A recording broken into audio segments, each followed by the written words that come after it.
Okay, and here I am, live, I think. Very impromptu, early stream. Kids are still up, so...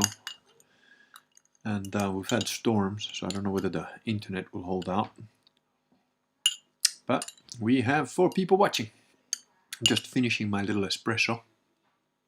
Oh, this might just collapse.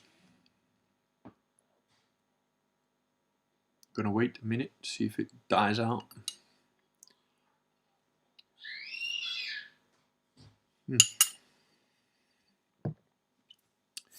Well, ooh, looks like there's lag. From 4 people it's down to 1, so I don't know if I'm dropping some people there. I'm gonna type in the chat box here. Let me know if it lags. Nocturna Magna. Big night. Okay, back to 4. Hello, Cordo. Hello, Caleb. No, good. All right, looks like maybe there's a little bit of lag, but maybe it'll hold. As you can tell, I'm in my finest clothes. So today, as you can also tell, it's a little bit chilly. I've got 1, 2, 3, 4, 4 layers. And so what we did today, after I went up on the roofs again, yesterday I fixed one of the shed roofs that was still had a couple of little leaks, and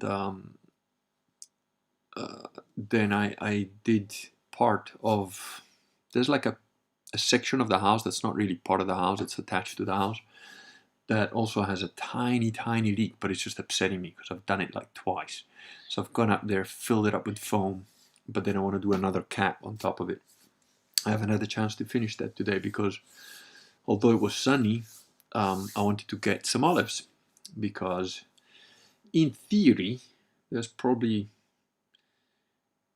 I don't know, theoretically there's like 6 grand's worth of olives on the trees or thereabouts, but the trees had to be pruned, which we only trimmed about probably less than half the trees that I've got, because we didn't get to it. And then you've got to clean the area under the tree, and we didn't get to do that. You've got to clean all the area under the tree, kill everything that's pretty much around the tree, cut all the grass around it, make sure that all the sticks that you've pruned and whatever are out of the way, and then you can put nets down to then shake the tree with the little automated, I don't know what they're called in English, but it looks like a big hand thing, and the little sticks vibrate and knocks all the olives down. That's the, they're about $700, these things. Or you can pluck them by hand with a little bucket. You climb up the ladder, you put a bucket attached to you, and you just pluck them by hand. Or you get these little plastic rakes that you just sort of rake the plant, and you again pick them up in the net. So I bought, the first net I bought was because it was the only one in the hardware store, was 10 meters by 10 meters, which is like pointless because there's I don't have a patch of cleared off, trimmed grass without any sticks and thorns and stuff of that size. So that was just a waste. But, it'll come in handy some other time. And then I managed to order one online that's just 3 by 4 meters, and that's ideal. And even though we haven't really cleaned properly under the trees, and we only did about 3, we moved it 3 times. So 3 small little trees. We collected about 20 kilos of olives, and it was, myself and the wife with the kids strapped to her and the other kids. And the baby is the coolest one, when she plucked a little olive and she just, okay, throw it in the net. She throws it in the net. She's like, eee! So excited about it, and then she gets pissed off if you don't let her pluck it by herself. So,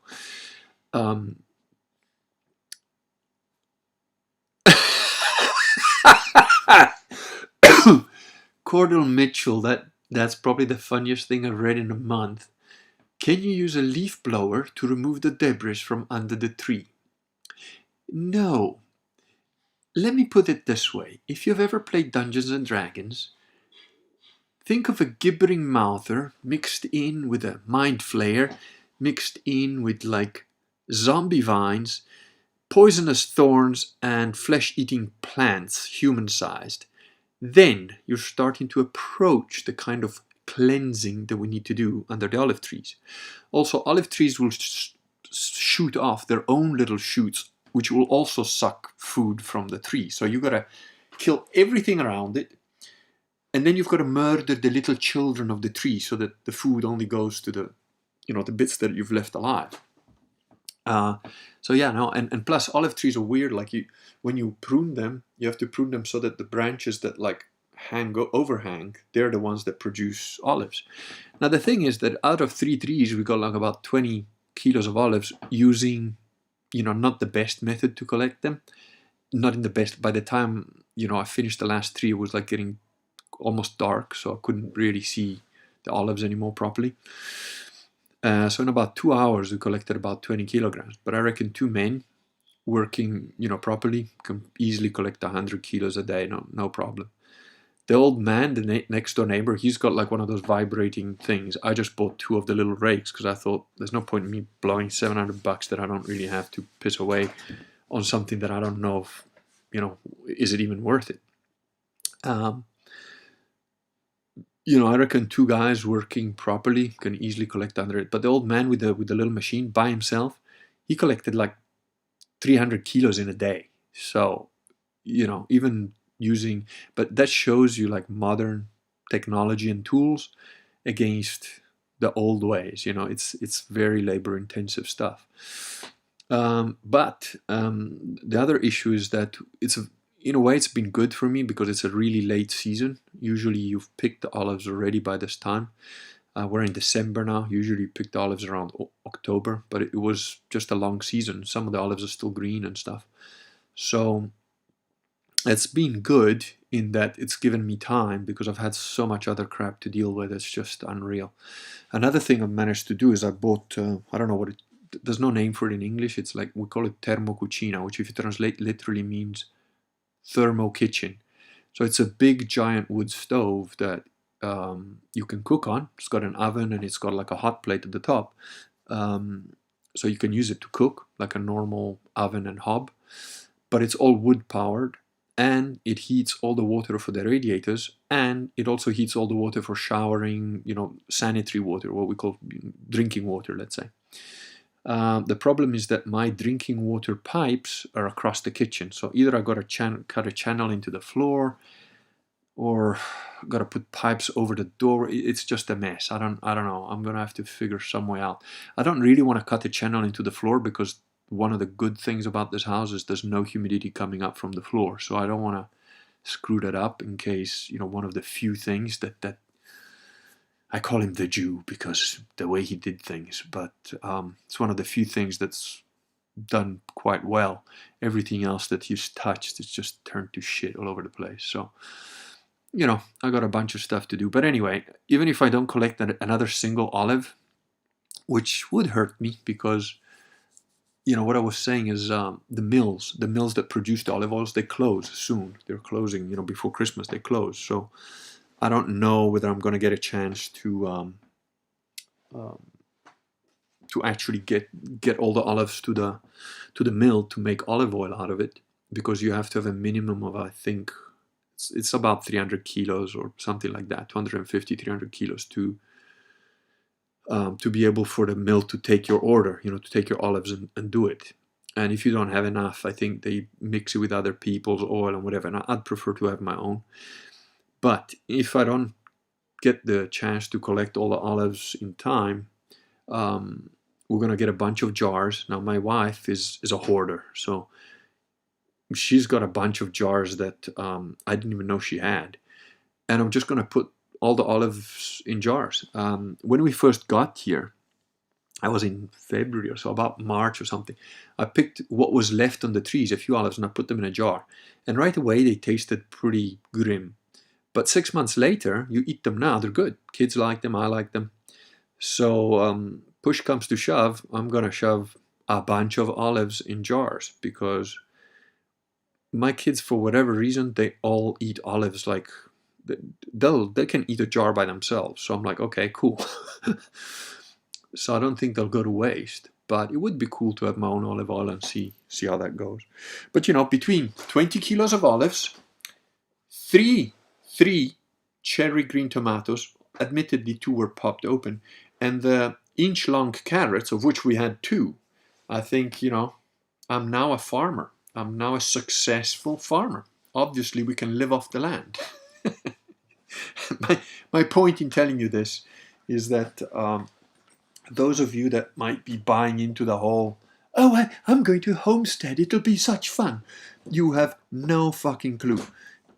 I did know that it was going to be extremely hard work, and I'm not a farmer. I've never been a farmer. I don't intend to be a farmer.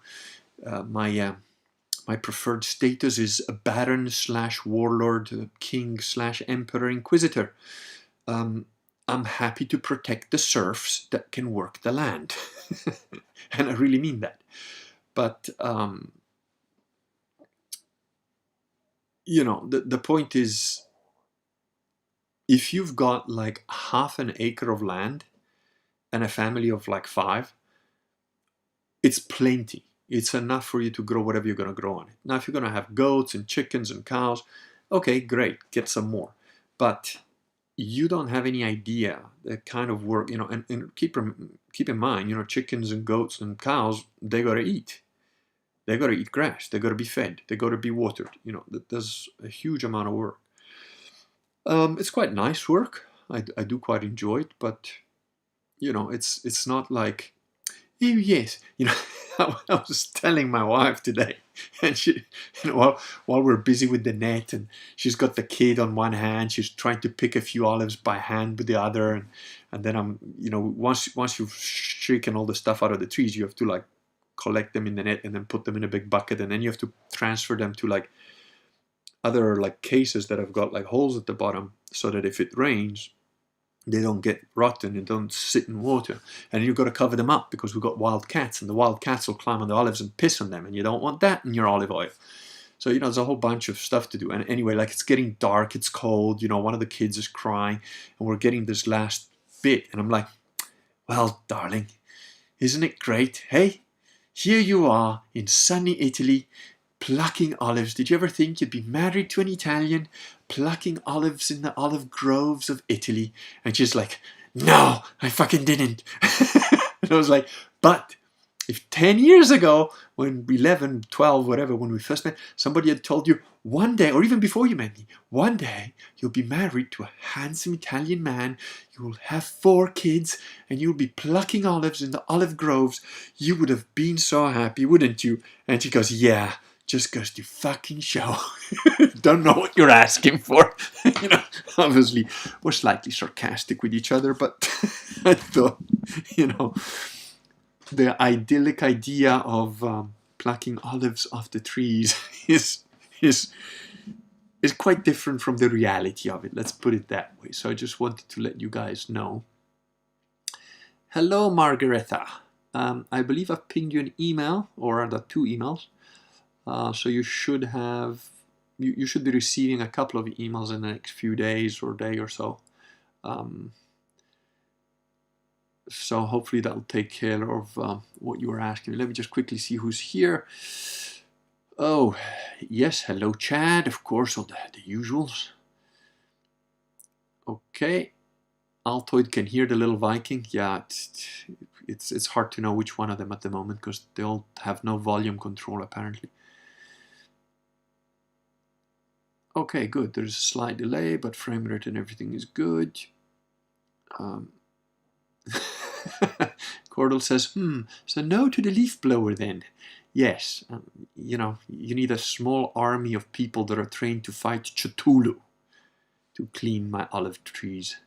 You have to keep in mind we have two rows of grapes, of vines, of different grape, I forget the names. And these things have been left to themselves for 3 years.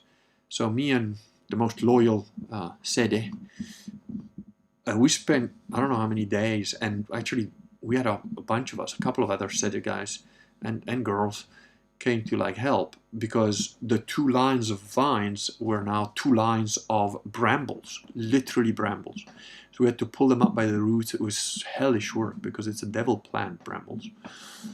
And we didn't even really completely finish. It's just like clear that thing, and you know, as soon as it rains, all the weeds come out. Every weed will grow like a meter. But the potatoes we tried to plant, the carrots, the tomatoes, it's all just absolutely fuck all came out of there. We haven't built a greenhouse. I don't know if I will or won't.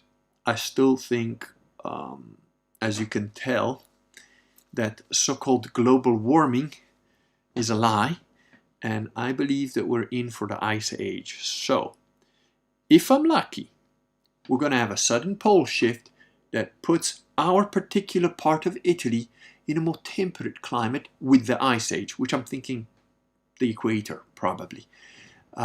So that's kind of what I'm hoping for.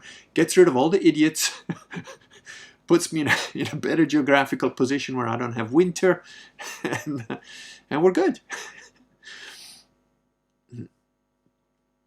Yeah. Daniel heard something about olives. Is that the only way to make sure you get real olive oil? Oh yeah, the olive oil that you buy in shops, I'm finding out, has got very little to do with the olive oil that I can now make. And you know, there's different, you can get like mini olive oil juicers or whatever you call them that actually grind about, you know, 10 kilos of olives or whatever to give you like a liter or something of oil, like home ones, you know. And I don't know, I'm thinking of getting one because, quite frankly, for this year, you know, I doubt that I'll get even half of the olives that I've got on trees. You can tell I'm wearing the latest fashion in olive picking. How do you call it? Couture. You know, it's there. You go. That's a design. You know, it's designed to like make sure that you catch on the trees as you go past, because that's always helpful. Yeah, none of that Tunisian crap. Yeah, no, olive oil globally has taken a big hit because, I don't know if you know, but a huge chunk of the olive oil comes from Greece and Puglia. And they've both had an extremely bad crop, bugs, all sorts of things. The Chinese stink bugs, which infested us when we first arrived at the beginning of this year, they're not around right now. And our olives are actually good. They're not affected by anything. They don't have any bugs eating them. They're good little olives, but I don't know if I'll get a chance to pick them all up. Brisht says the machines doesn't seem very advanced in execution. Build your own. No, dude. It is very advanced in execution. It's I'll describe it very briefly, but it's like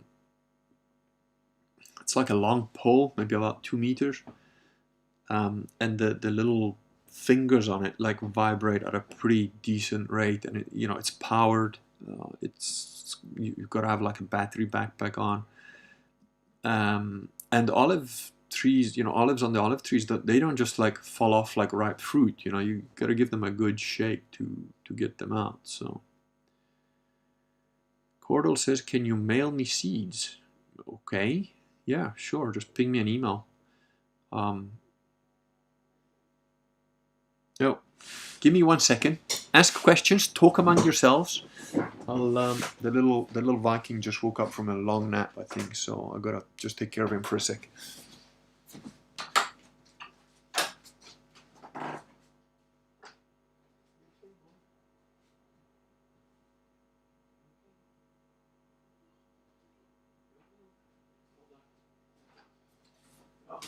Just get my. Just give me this.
And I'm back. Sorry about that. The little dude had a nightmare, I think. Woke up a bit upset. All right. Where are we? Oh, good. You guys have been talking.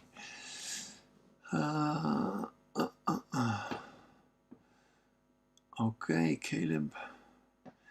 Caleb says, I guess I'm a farmer too, with my headless cabbages, 1-inch broccoli, and a few onions. You got a few onions. I think that means you're a pro, man. I think that means you're part of cooperative now. Daniel says, my dad grew tons of stuff in a few square meters without even trying. Imagine if you did a whole backyard like my cousin Tony. Yeah. There's 0 days off on a homestead. Yeah, I hate the word homestead. It's a farm. I don't know what you call it, a piece of land. But I don't like the word homestead. It's some like hippie fucking grunge. Oh yes, I only wear tweed. Fuck off. No. But yes, there are 0 days off. Daniel is an indoor fig tree farmer. Well, the fig tree is something that produced a bunch of fig. We ate them. I mean, I made 1 jar of jam out of the fig jam, and it lasted quite a while because it was a big jar. But one thing I have succeeded. I've done a dozen jars of, I think my wife says it's called Rowan Fruit. I don't even know the name of this thing. I certainly don't know what the name of it is in Italian. It's about this big, like a big cherry tomato, or about the same size. It's very sweet, but and the pigs, the bastard boars, ate all of them because like I picked up a bunch just with the 2 kids, the 2 girls. But then, they were like messing around or whatever. I got tired. And I was just picking the ones that fell off because these things have to be almost black. They go brown and then they become sweet. But before that, they're like kind of acidic. So I left them in the bucket for about 2 weeks, and then they all became brown. And I thought, oh, cool, now we can go and pick the rest. We went there, nothing, because the boars just came and ate everything. But we had a big bucket full of these things. And when I say a bucket, I mean, this bucket. So I made a dozen jars of this jam, which I wasn't sure how it'd come out, but actually my wife says she likes that one even better than the fig jam. So we got enough jam for a while. And we still have some of those berries, and apparently you can make some kind of alcoholic drink out of it. So I'm trying to figure out if I can get the ingredients to do that before they rot, because they're now at the point where they're going to start to go off if I don't do something with them the next couple of days. So we see. LS16 says, like milking cows, you think buckets, stools, and squeeze. The reality is they'll crap on their tail and hit you in the face with it, and then kick over the bucket. that synthesizes farm life beautifully. I think LS16 has obviously been there. Caleb says, good thing I've been cutting firewood. Yep, indeed. But even the firewood, you can't just cut it down and, it has to dry. It has to be dry, because otherwise you get soot, which like blocks up the pipe. And if it's not a straight run, you then have to clean that pipe, causes shit. It's all. Plus, I go and do one thing to fix one thing, and I find out 3 other problems. So it's just how it is. And the old ways work best. Like the one shed that I built, with a nice little slope and everything, and skylights, that fucking thing is still leaking a little bit here and there. The other one, which was, a ruin, and I just threw up some stuff, and it was leaking all over the place originally. But then I thought, nah, I'm just going to put like patches of this leftover like waterproofing crap.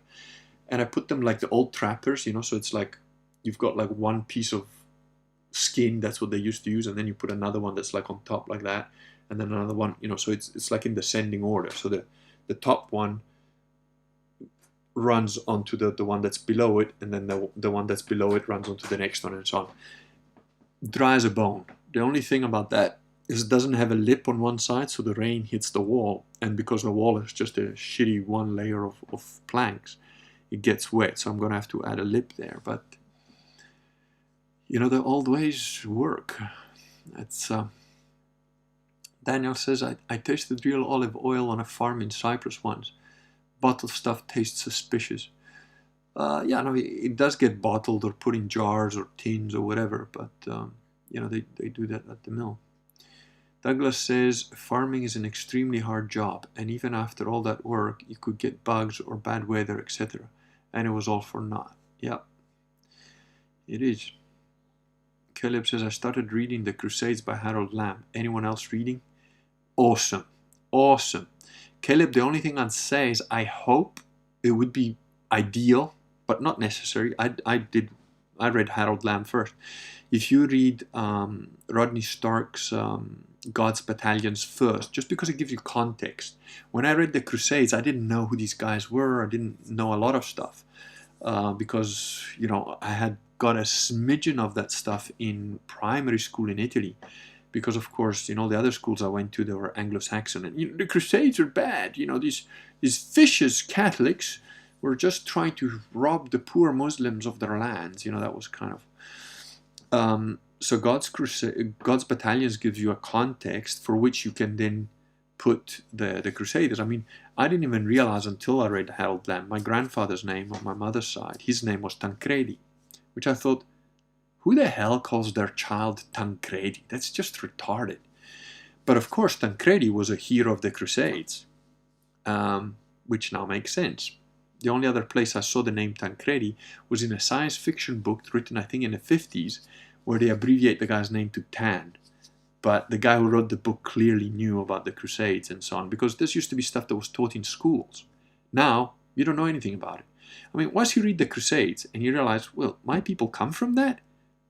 Dude, that's like a superpower. It really is. That's why for the communists, it's always year zero. There's only 13 of you. That's, I just leave for like 20 minutes and let you talk among yourselves and, you'll get weak. No. I think I'm the only streamer that does that sort of thing, but... and Douglas says to Daniel, it's amazing how different things taste when you get back to the source. Indeed. Daniel says it was like green honey. It was indeed. Actually, the most loyal Sede here, when the old man gave us a tin of his stuff, he used to use it on everything. I mean, you could have given him buttered toast and he'd be like, I'll just put a little olive oil on it. And whenever he took it, he would take the tin, it's like, say this was the tin, he would take the tin and before he'd pour it, he'd go like, we are gathered here today, like he was offering the host as a priest. I told the old man and he was laughing. But yeah. And Noctua Magna says, the Kurgan, what are your thoughts on hunting as a means of provision? It's fine if you've got enough game, and if you know how to hunt. Now, in Europe, unless you're in a really rural area, and again, it depends what you mean by hunting. Hunting in an emergency sort of apocalyptic type situation is a whole different story from hunting while things are still going on. For example, if you're going to hunt in Italy, you need, first of all, a hunting permit. You need, obviously, to have a gun license. And there are all sorts of requirements about where you can hunt, when you can hunt, the seasons you can hunt. For example, if you're going to hunt boar, you can't just wander the forests and shoot random boar because, you're in Europe. It's a small distances, so it's rare that you'll find a location where you can shoot, a solid bullet, even from, I don't know, a 30-06 or something. That'll travel a few kilometers and it's going to come down somewhere. So when you hunt boar, what they do is like almost like the old days, they like put the shooters in certain positions. They can only shoot in a certain direction, and then they get dogs and beaters and they sort of push all the boars towards that direction. They even do that with birds and stuff like that. But and they release now like birds. I mean, I've got pheasants on my land. I've got like I saw 2 female pheasants and 1 or 2 different male pheasants, because the females I saw at the same time. But it's like, I was born into hunting. just walking in my field, I came within about, no exaggeration, it was absolutely definitely not more than 3 meters away from a male pheasant. You know, I could have caught the thing with a slingshot or a fucking stone probably, you know, because these things are like cultivated and then they release them in the wild for the hunters or whatever. Foxes eat them because, you know, a guy that goes hunting pheasant in Italy now, he's basically a chicken shooter. You know, go to some guy's farm, take your 12 gauge shotgun and go shoot the chickens that you can walk up to like 3 meters away. That's not hunting, you know. That's, to me, that's retarded. And so, and you know, for example, the boar, which boar meat is nice and whatever, but you couldn't just wander around, shoot a boar and make meat, because if you do that by yourself and you don't have a permit and it's not under so-called, okay, there's huge fines, you can lose your gun, all sorts of stuff, you know. Of course, in an apocalyptic situation where, you know, you're just trying to survive, who cares about that sort of stuff, right? But even then, you know, the animals in Europe are human shy. If they're still wild animals, they're very difficult to hunt unless you know what the hell you're doing. You're gonna wait for them, you know. If it was in Africa, I wouldn't even bother with planting because there's plenty of animals there. I go like in the middle of nowhere where I can, you know, like my dad's got some land out there that he bought in the middle of nowhere, and he says, I'm not gonna bother putting fencing because I've got elephants walking like past my fucking property, you know. So even if I build a house or something there, I've got to build something a bit sturdy, because if you build something a bit weak and they want to scratch their back on it, they'll tear it down. And you know, you don't need to shoot an elephant. You can shoot a hartebeest or a wildebeest or even just an impala, and you've got enough food for like a few weeks, you know. You can make biltong out of it even if you don't have a fridge. But it's a different thing in Europe, so it depends where you are. You know, if you're an American and you're in a place that's got game, sure, why not, you know? Daniel says homestead is an English word, no Latin roots. Fuck it, indeed, you know. Margareta says, I tried farming, got some potatoes, tomatoes that never got ripe due to Finnish weather, and some other stuff that got eaten by bugs. When SHTF, I'm probably screwed.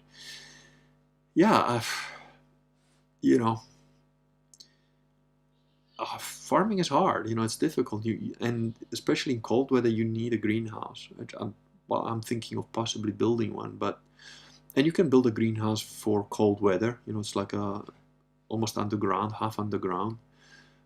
You know, look, there's human beings that survive in the Arctic, right? So there's always going to be a way, but it's not necessarily an easy or fun or quick. Caleb says tweed wearers just got added to Kurgan's list. No, they were always on it. Rowan berries, there you go. Yes, rowan berries. That's what we've made jam with. And yeah, Daniel says you have to put nets or a cage around some things. Yeah, that disturbs me. I mean, you've got bugs that you can't shoot. I'd do better in a Dungeons and Dragons world where, you know, the spiders are like dog-sized. At least you can see the sucker coming, right? Fair enough, you don't have a shotgun to blow it away, but you got a two-handed sword, you got some arrows, you know, you got some magic spell, you can just zap it or something, you know. Andrew says 13 is better than 12. I don't know about that. Seem to remember our Lord. Of those 12, one of them betrayed him, didn't he? Use an air rifle to take down pigeons. Yeah, you know, and as I mentioned in those of you that can't read, like Daniel, I wrote a long blog post about surviving, you know, the elites, the apocalypse, and pole shifts and the ice age. An air rifle is a good hunting tool. I mean, as a kid in Africa with that thing, I shot just about everything that moved that could be taken down with that air rifle. It got taken down. But you know, again, in Italy, even the birds, because pigeons they're hunted. You know, in Italy, it's something you can shoot. So, you know, they're clever. They don't just sit around. While in Africa, a pigeon will just like fly right next to you. You know, in Italy they're a bit more guarded, let's say.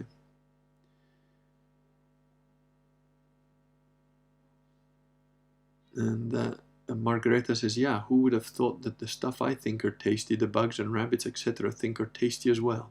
We have lots of pheasants where I live. Perhaps I won't have to farm. Don't even need a gun. I'll just throw rocks at the birds to kill them. Yeah, the Bushmen hunt with a stick. Like we used to have this guy that used to track for us, and he had like, I suppose it was a little bit boomerang shaped, but really it was just like a bent, hard stick. And he used to hunt birds with that stuff. He used to, like, you know, when we picked them out, when he had like 2 birds in his hand, he just threw the stick at them. Like, here, you know, you feel dumb. You know, like, oh, here I am with a shotgun to like go shoot francolins. This guy just uses a stick. Noctua Magna says he's in North America going on a deer hunt. Yeah, if you're in, America's got plenty of land. You should have, depends where you are. Obviously, if you're in New York, I don't know, maybe you can hunt rats or something. Crackheads and lawyers, I don't know. I wouldn't eat a lawyer though. Ugh. Just imagine the toxins. Macellerata says, my greenhouse got pelted with golf ball sized hail right before winter. Had to rely on the grocery store for greens. Yeah. Shit happens, you know, like 2 days ago, it sleeted here. And our drive, you know, to get up to the main road from here is like, I nearly lost the car.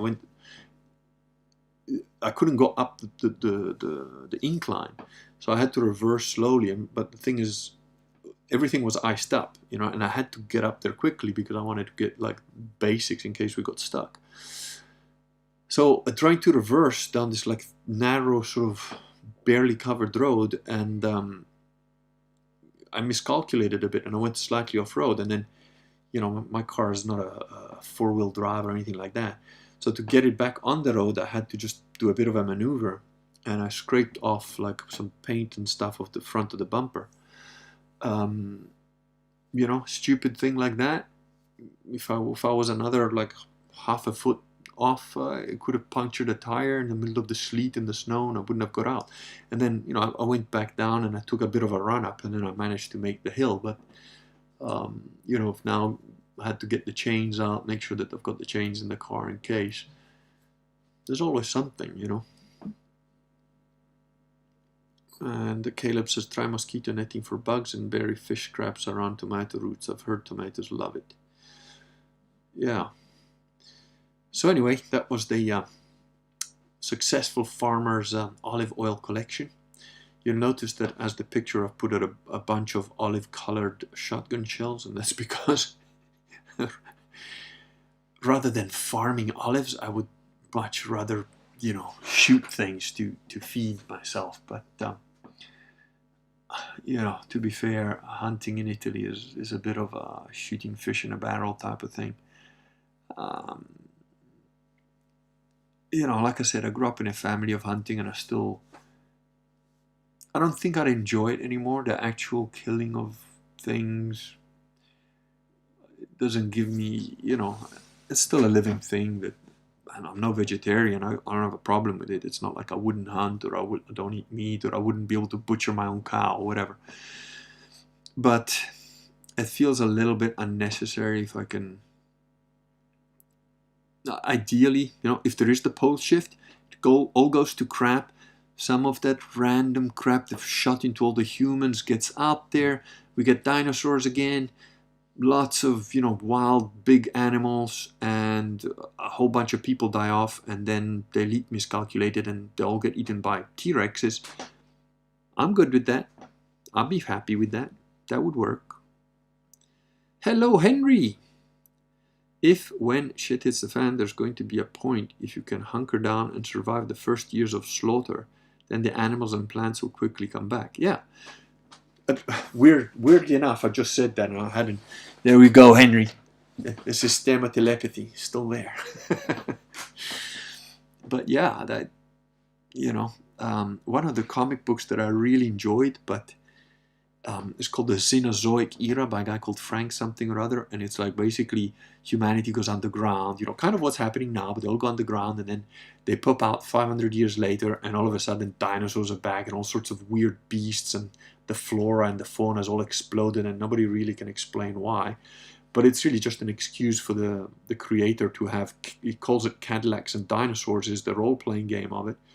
because they've got these like steam powered, water powered Cadillacs that only old mechanics can keep in good nick, and the rest, you know, the Washington has been drawn out. It's set in America, I think, but it's an America that's had like global warming and raised all the sea levels or whatever. So, and I was like, man, if only. I don't even care about the Cadillacs, you know. It's quite cool because the guy obviously knows something about guns, because he's got like the 460 Weatherby as the elephant gun of choice, which is, you know, my dad's got a 460 Weatherby. And, you know, my dad's not a big guy. He's about 65 kilos wet, I think. You know, every time he shoots that thing, he takes a couple of steps back. And, yeah, wouldn't it be great? I would happily have the risk of dinosaurs, of actual, you know, vicious T-Rexes and raptors, for the benefit of just being free and having, you know, having guns. I mean, it would be crap if you had to deal with raptors and T-Rexes with like spears and shit. But, you know, if you got rifles and stuff, yeah, it wouldn't bother me. That would be such a cool. That'd be such, oh, just think, all the stupid people that somehow survived, they would get eaten within a few weeks, or they would be relegated to being the village idiot, and everybody would know they're the village idiot, and it would never get in the way of normal human beings who, you know, go out there and do stuff, because if they did, they would be put to death by the simple method of being shot in the face, because they upset somebody who actually a contributing member of the community as opposed to a parasite. So, yeah.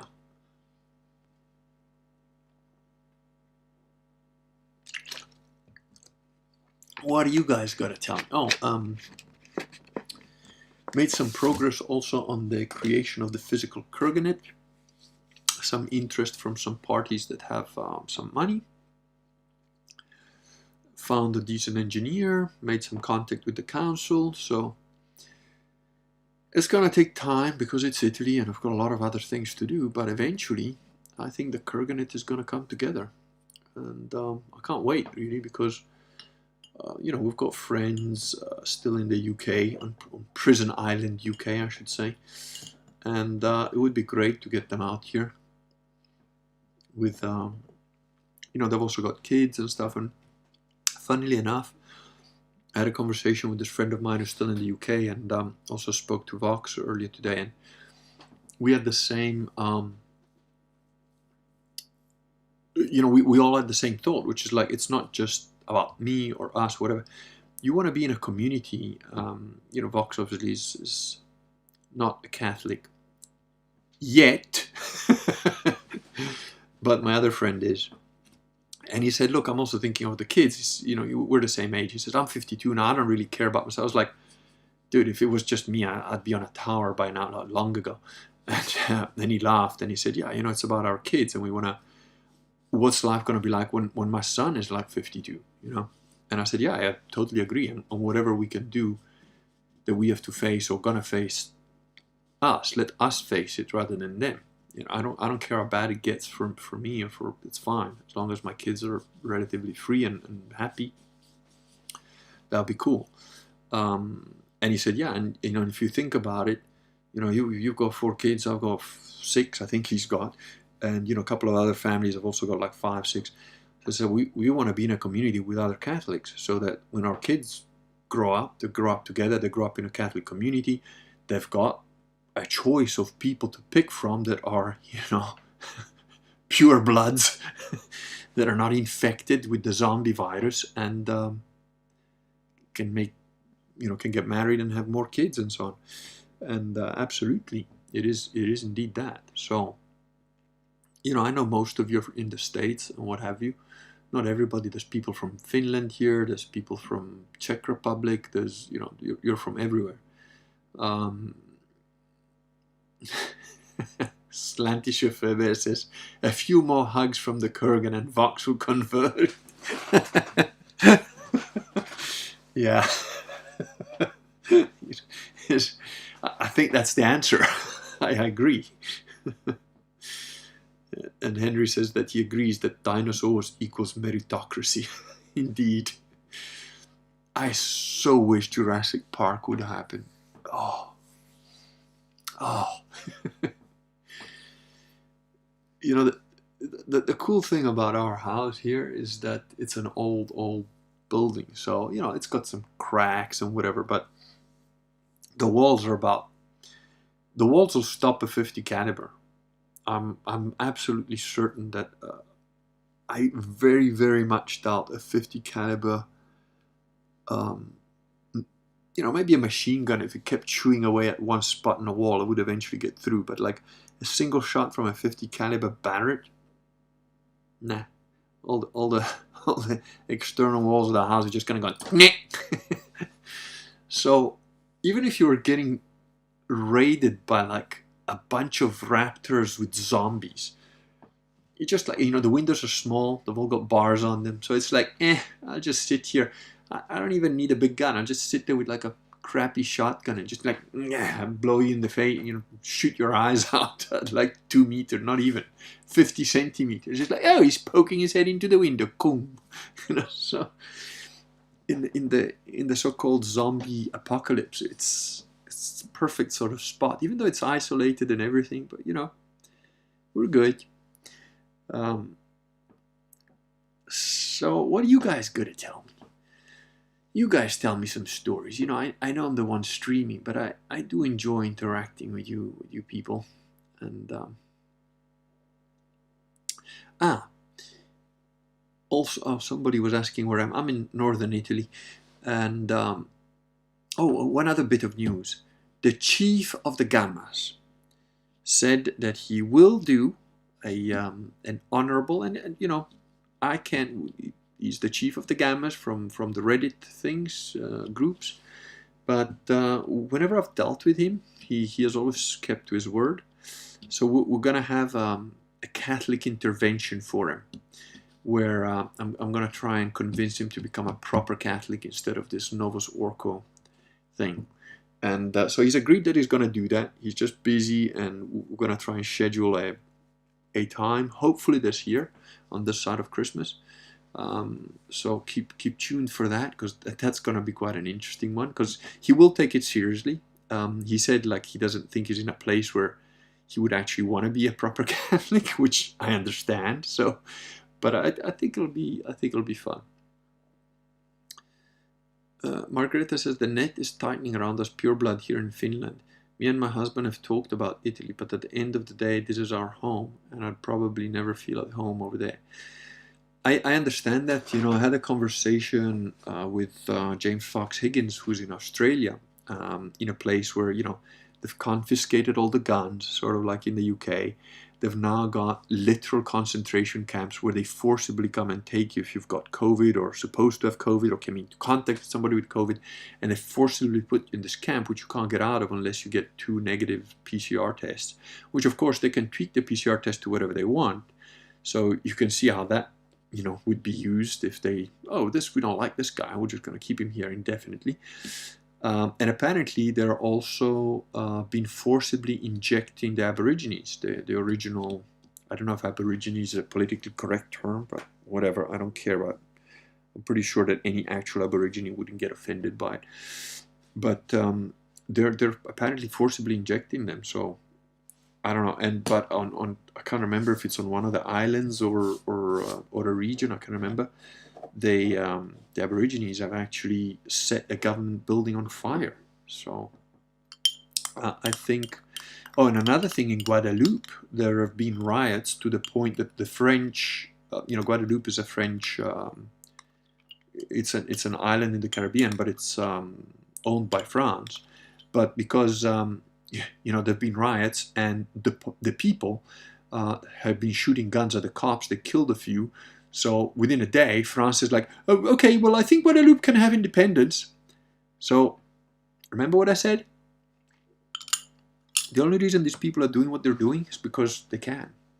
And it's because when they were kids at school, no one smacked them in the head, because we all got politically corrected into like oblivion. So, So yeah, but what I was saying about James Fox Higgins, he's like, and I told him, dude, it's getting bad there that you want to get away. Like, and he was like, look, as much as, maybe one day I'll be a refugee in a boat coming to the Kurganet, this is my home and it's coming everywhere. We're just first. So I'm going to stand my ground here. And that's a commendable and absolutely correct attitude. I have always been pretty nomadic, but, now I'm back in my homeland. Not quite, because I'm not in Venice, but you know what I mean. And I've got my house here, and yeah, now it's, I think Vox put it on his blog that today, I think, that some EU whatever dictator was saying, oh, we should now, some woman again, we should have forced vaccinations everywhere in Europe. And Vox put it in his blog, well, you're going to do that, you're going to have war. Apparently, up to a third, and this is the official number, up to a third of Europeans, so about 150 million people, are not vaccinated. And I think the number's probably higher than that. You're going to what? Send the army, kick doors in for 150 million human beings, where you've only got another 300 million human beings all told? Who's going to do that? Sure, a lot of people will fold, a lot of people will just get it because otherwise they get a fine. There's going to be a bunch of people that are like, nah, fuck you. What are you going to do? Send the army in every instance? Because even if you do, some of those guys are going to leave a few bodies lying around. And you know what? Once, it's some, I can't remember, it's another post that Vox did about something else, but let's take a hypothetical country. Let's say, whatever, Poland, or it doesn't matter. Austria, right? Where they've implemented this, like, okay, from February or whatever, we're going to make it law that you have to be vaccinated. If 10 men in a row just decided, no, fuck you, when you come and give me the vaccine, I'm just going to, whatever, take an axe to as many people that come to my house trying to force the vaccine on me until I'm dead. And that happens once, and then it happens twice, and then it happens 3 times. And then after the 10th guy, guess what? There's not going to be a law that says that you have to get injected. It'll go away. Because after the 10th guy, you're going to have another 50 guys. And those guys are not going to wait for you to come to the door. They're going to come to your door of parliament. They're going to come to the house of the guy who created the law. And that's historical. I'm not telling you like, oh, you go and shoot people or whatever. I'm not telling you what to do or anything like that. I'm just saying that's a historical fact. When you push people up to a point, and then beyond that point, guillotines come out and the regime changes. Usually the people that get put in place are very seldom any better than the ones they removed, because the people who are willing to hold somebody into the guillotine until their head's chopped off are usually not the best types of human beings. But there are some of us that if we have to do that, we will, and we're not going to abuse it afterwards. And I think that if enough people become proper Catholics, that's what they're scared of. That's why you have people like Milo trying to really, really, really reel in, especially the young men. Why? Because you've got to keep in mind the Freemasons have been chipping away at Catholicism for at least 300 years, intentionally, long-term, trying to brainwash people into making them soft and turn the other cheek. And Jesus was a hippie and he didn't drink coffee or grape juice, and he just stroked the sheep, and he always said that, oh, well, if you rape me, it's fine, I'll turn the other cheek as well. It's bullshit. Catholics were men like Jean Perizot Le Valette, who beat a man to death because the man blasphemed. And I think he got a few months in jail because people understood that, beating a man to death for blaspheming is, it's a little bit extreme, so we probably got to give you a few months in jail, to just cool you down. And guess what? The only people that have been doing that have been Catholics. The Protestants don't do that. The Orthodox don't do that. The Orthodox whine, bitch, moan, pretend to fight, and then call the Catholics to help them, and then backstab the Catholics. That's their modus operandi. And, when I say Catholics, of course, I'm not referring to the Novus Ordo. You all know that. But in case there's a new person here that doesn't know what the hell I'm talking about, Bergoglio is the vicar of pedophiles on earth. Let's be clear. I'm talking about actual Catholics, sedevacantists, sedeprivationists. So and that's why they're terrified of us. That's why the Novus Orco are absolutely terrified of the Sedevacantists. That's why they hire people like Milo to pretend to be Catholic and deviate everybody into degeneracy and fake nonsense and rubbish like that. Because the only people that actually did the Crusades, the only people that pushed back, the only people that didn't take any crap, the only people that civilized the planet are Catholics. And if you're a Protestant and you've been raised on the KGV and the nonsense that Catholicism is pagan and we didn't let people read the Bible, I always tell you, please read Rodney Stark. Look up Rodney Stark and read his book Bearing False Witness. And keep in mind, Rodney Stark is not a Catholic, but he is honest and he's a historian. So,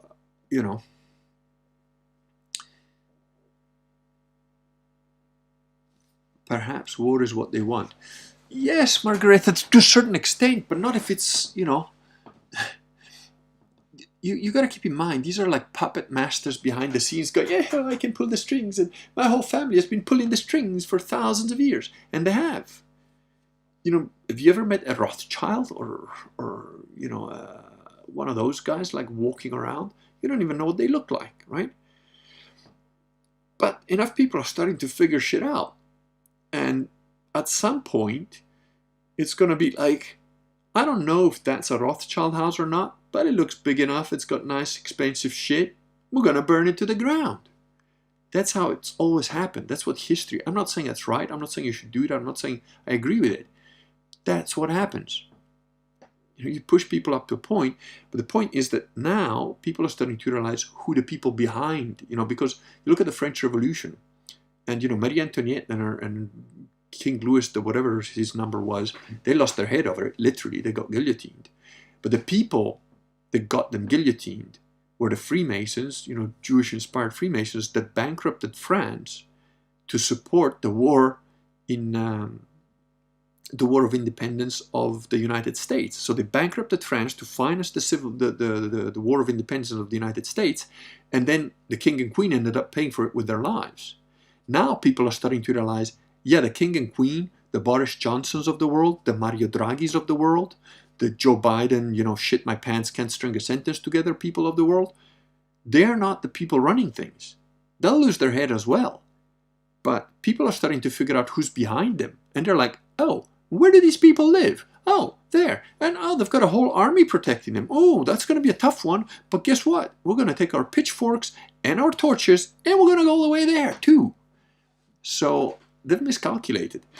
There's a very interesting 10-minute video. I think it's called Looking Glass. But the interesting thing about this video is that I'd heard this in the 90s. I'd heard the story in the 90s, which basically states that there's this supercomputer,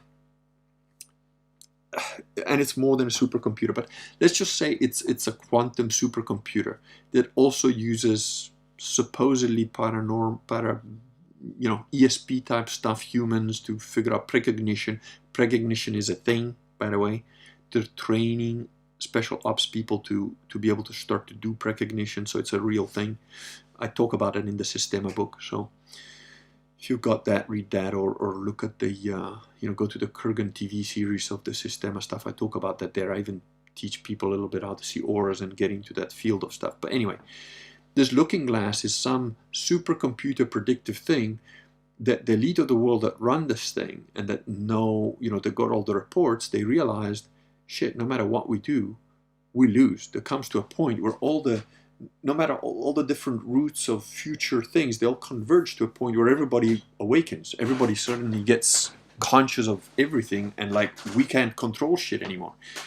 And so the way that the guy describes it is like, well, and apparently he was in the military and he was involved in this sort of thing, is like a chess game between two chess masters where everybody, both sides know that one side has lost. And the only thing that side can do is cause as much damage as possible before losing the game. Because they could just give up the game now and say, okay, well, we lost. Or they could try and take as many pieces as they can in the hope that the other side makes a mistake.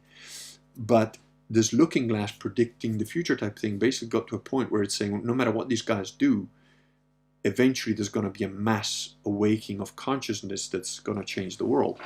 And the interesting thing is that biblically, if this is not the end times, it's what happens before the end times, which is, I think it's 1,000 years of rising Christian, sort of golden age of Christianity on earth. So, and even if it is the end times, that's what happens afterwards anyway. So either way, we're probably at a point where we're going to have to go through some very bad stuff. And it may well be that I have to go through all the bad stuff for the rest of the days that I have left on earth. Maybe 10 years, maybe 20, maybe 50. But eventually it'll end, and supposedly it'll get better. So I think it's one of those things. So Henry says, you're totally right. It only takes a tiny string of numbers to tip these bastards out. Wars are won and lost by tiny groups of gnarly men. Yeah, but, there's no difference. Everything is scalable. Everything is fractal. The schoolyard, right? I mean, I've changed schools a bunch of times, and a bunch of times I was put in schools where I didn't speak a word of the language. And I wasn't always, 6'2". I was a pretty small kid until I hit my late teens, and then I shot up like a foot in a year or something. But I was a pretty thin, small dude, minded my own business, didn't give a crap about peer pressure. I mean, in high school, when I was already 16, 17 by then, I was cold. I don't like the cold, as you can tell. And I used to go to school with a school uniform, but I'd have my pajama under it, and sometimes it was poking out, whatever. I had long hair up to my shoulders. People were like, hey, you got hair like a girl. Oh, you got your pajama under. Oh, your uniform. I'm like, I don't give a shit. I'm smarter than all you fucks. It just didn't affect me. Now, when I was 16, 17, I was already a bit taller and whatever. But when I was like, primary school stuff, and my parents just dropped me off at a school where I don't speak a word of English. And the only guy I know there is my brother, who's in another class anyways. So the whole time I'm sitting in the class where I don't know what the hell's going on. And then I get into the playing field, and some kid comes up to me and just hits me. Like, talks to me, and I'm like, what the fuck's this guy doing? And he does it again. And I'm like, what the fuck? He's punched me twice now. So I show him 1, 2, 3. So he tries it again. Well, guess what? He gets smacked right in the fucking mouth. I don't speak a word of their language, and I don't give a shit how many there are. So then there's a bunch of kids that, surround me, and then I'm like, okay, fuck it. I'll go down fighting. And then a big kid from another class comes running up, and he also doesn't speak any English, and that's the only reason he came here. Some Mauritian guy, him and his brother, and they're like both huge. They're like, I don't know, 16, but they're like in standard 6 or something. So they run up, and they're like, and somebody's pushing you around, oh, you're going to do this, no, fuck you, I'm going to shoot you in the mouth. What are you going to do about it? Then they leave you alone. I mean, in Italy, oops. Oh, I don't know, it might cut out. But in Italy, the thing is, there's a long thing where, if you're a shop that you own a shop, and you've got like a, my first wife, she had she was a hairdresser, and they'd give her fine after fine every month because, oh, your sign isn't the right size, or the reflection of your sign on the pavement, the public pavement is it wasn't a lit sign. It was like, what the hell, oh, your fire extinguisher needs to be at the back of the shop, not at the front. And 2 months later, oh, your fire extinguisher needs to be at the front, not at the back, because they changed the laws just to give you the fines. And then you can argue the fine. No, but I can't give you €100. I only got 20. It's like bartering. The guy who has never paid taxes because he's a mafia don, and if you send the finance guys at his house, they just disappear. That guy, he can run through a fucking red light, run over an old lady on the pavement, not be wearing a seatbelt, come out stumbling drunk, the cops come to arrest him, and he's like, throws his handgun and goes, who the fuck wants to... That guy, to leave him alone. Why do you think that is? Because you know that going to arrest that guy, you're going to risk your life. So that's what they do. Now in America, they say, oh, a guy like that, one single guy, we'll send a SWAT team. Yeah, they do. But when it becomes like Mexico, where they arrest by mistake the son of one of the drug kingpins, what happens? You get an army of Mexicans armed with RPGs fucking storming the cop station until they let the son go, which they do. Mao Zedong was not any kind of person I favor at all, but what he said was true. All politics comes from the battle of a gun. The laws that you follow, law is created by the people who have the ability to create enough violence to enforce it. And if you have enough violence to resist whatever the law is, then you become the guy who makes the law. It's always been like that. And it will always be like that. That's just humans on this planet. So, and you say, oh, but what can one man do? And Chris Langan on Gab, supposedly the smartest man on earth, right? Not too impressed because I came up with some of the stuff that he talks about 10 years before him, but whatever. I'm sure he's a smart guy. I mean, I'm sure he's smarter than me, whatever. But he made a point where it's like, well, it doesn't matter that it's just a handgun compared to like, whatever, tanks. Or if every house that's got a handgun, when the people come to your house to say, right, we're going to take your kids, start shooting, who's going to do that? In America, you've got 300 million people. And you've got, I don't know how many million guns. I think it works out about 4 or 5 guns per person. If all the armed people say, nah, fuck you, we're not doing it. We're not going to listen to you. How many cops have you got? How many army have you got? In the UK, you've got 125,000 police. And you've got something like 8 million able-bodied men between the ages of 20 and 40. 125 police, some of which are women. Some of which are old and fat and sit behind a desk. What are they going to do? Even if you just use bricks, okay? If you've got 8 million people with bricks against 125 guys armed to the teeth with machine guns, who do you think's going to win? If you're committed, if you're dedicated. It's not rocket science, it's maths. But of course, 3 guys with machine guns will load 100,000 sheep onto like train carts and put them to concentration camps because, well, they got machine guns. And I don't want to be the first guy that's shot, but so yeah, nobody wants to be the first guy that kicks it off or the second or the third. But if you're number 89 in an ongoing series of people that, like, as soon as the military comes to try and jab them, say, fuck you, I'm gonna die fighting. By the time you get to number 89, it's not gonna be happening very much anymore, So, and if all those 89 people just get together and say, nah, fuck it, we're not gonna wait for you to come one by one. We're gonna form a little group and we're gonna come to you. We're gonna surround your house. You, the politician, with your police and your army and whatever. Then the law changes. And the politicians change. It's a miracle. Again, Guadeloupe. They shot a few cops, there's a few riots, a few fires. Guadeloupe's now got independence. Amazing, right? Just a coincidence. It's sad. It's not a good thing. But it's like I said, violence has solved all human problems throughout human history. You don't have to agree with me, you don't have to like it, but it's an objective fact. Hello, Tom. Long time no see. Hope you're doing well. I have to run, but wanted to ask, what's a good way to explain our Lord's ascension, his blessed mother's assumption, and their bodily reign in heaven in a way that's consistent with outer space? The kids asked, so where did they go? That's a good question. I don't know. They went up into the sky. I don't know. It doesn't bother me. I can see why it would bother somebody. I'm not sure. Perhaps ask a Sede priest. I just assume that it would be, if you think about it, it lifts your eyes to greater creation, the stars and everything else. And especially back then, people probably didn't think about, they didn't even know about planets and stuff. So it was sort of like, oh, he's gone to the source. And even now, I mean, if you saw a man just sort of levitating up into the sky until he disappeared, that'd be pretty impressive. I mean, you'd probably remember that, even if. But did he go into outer space? And what was the atmospheric pressure like?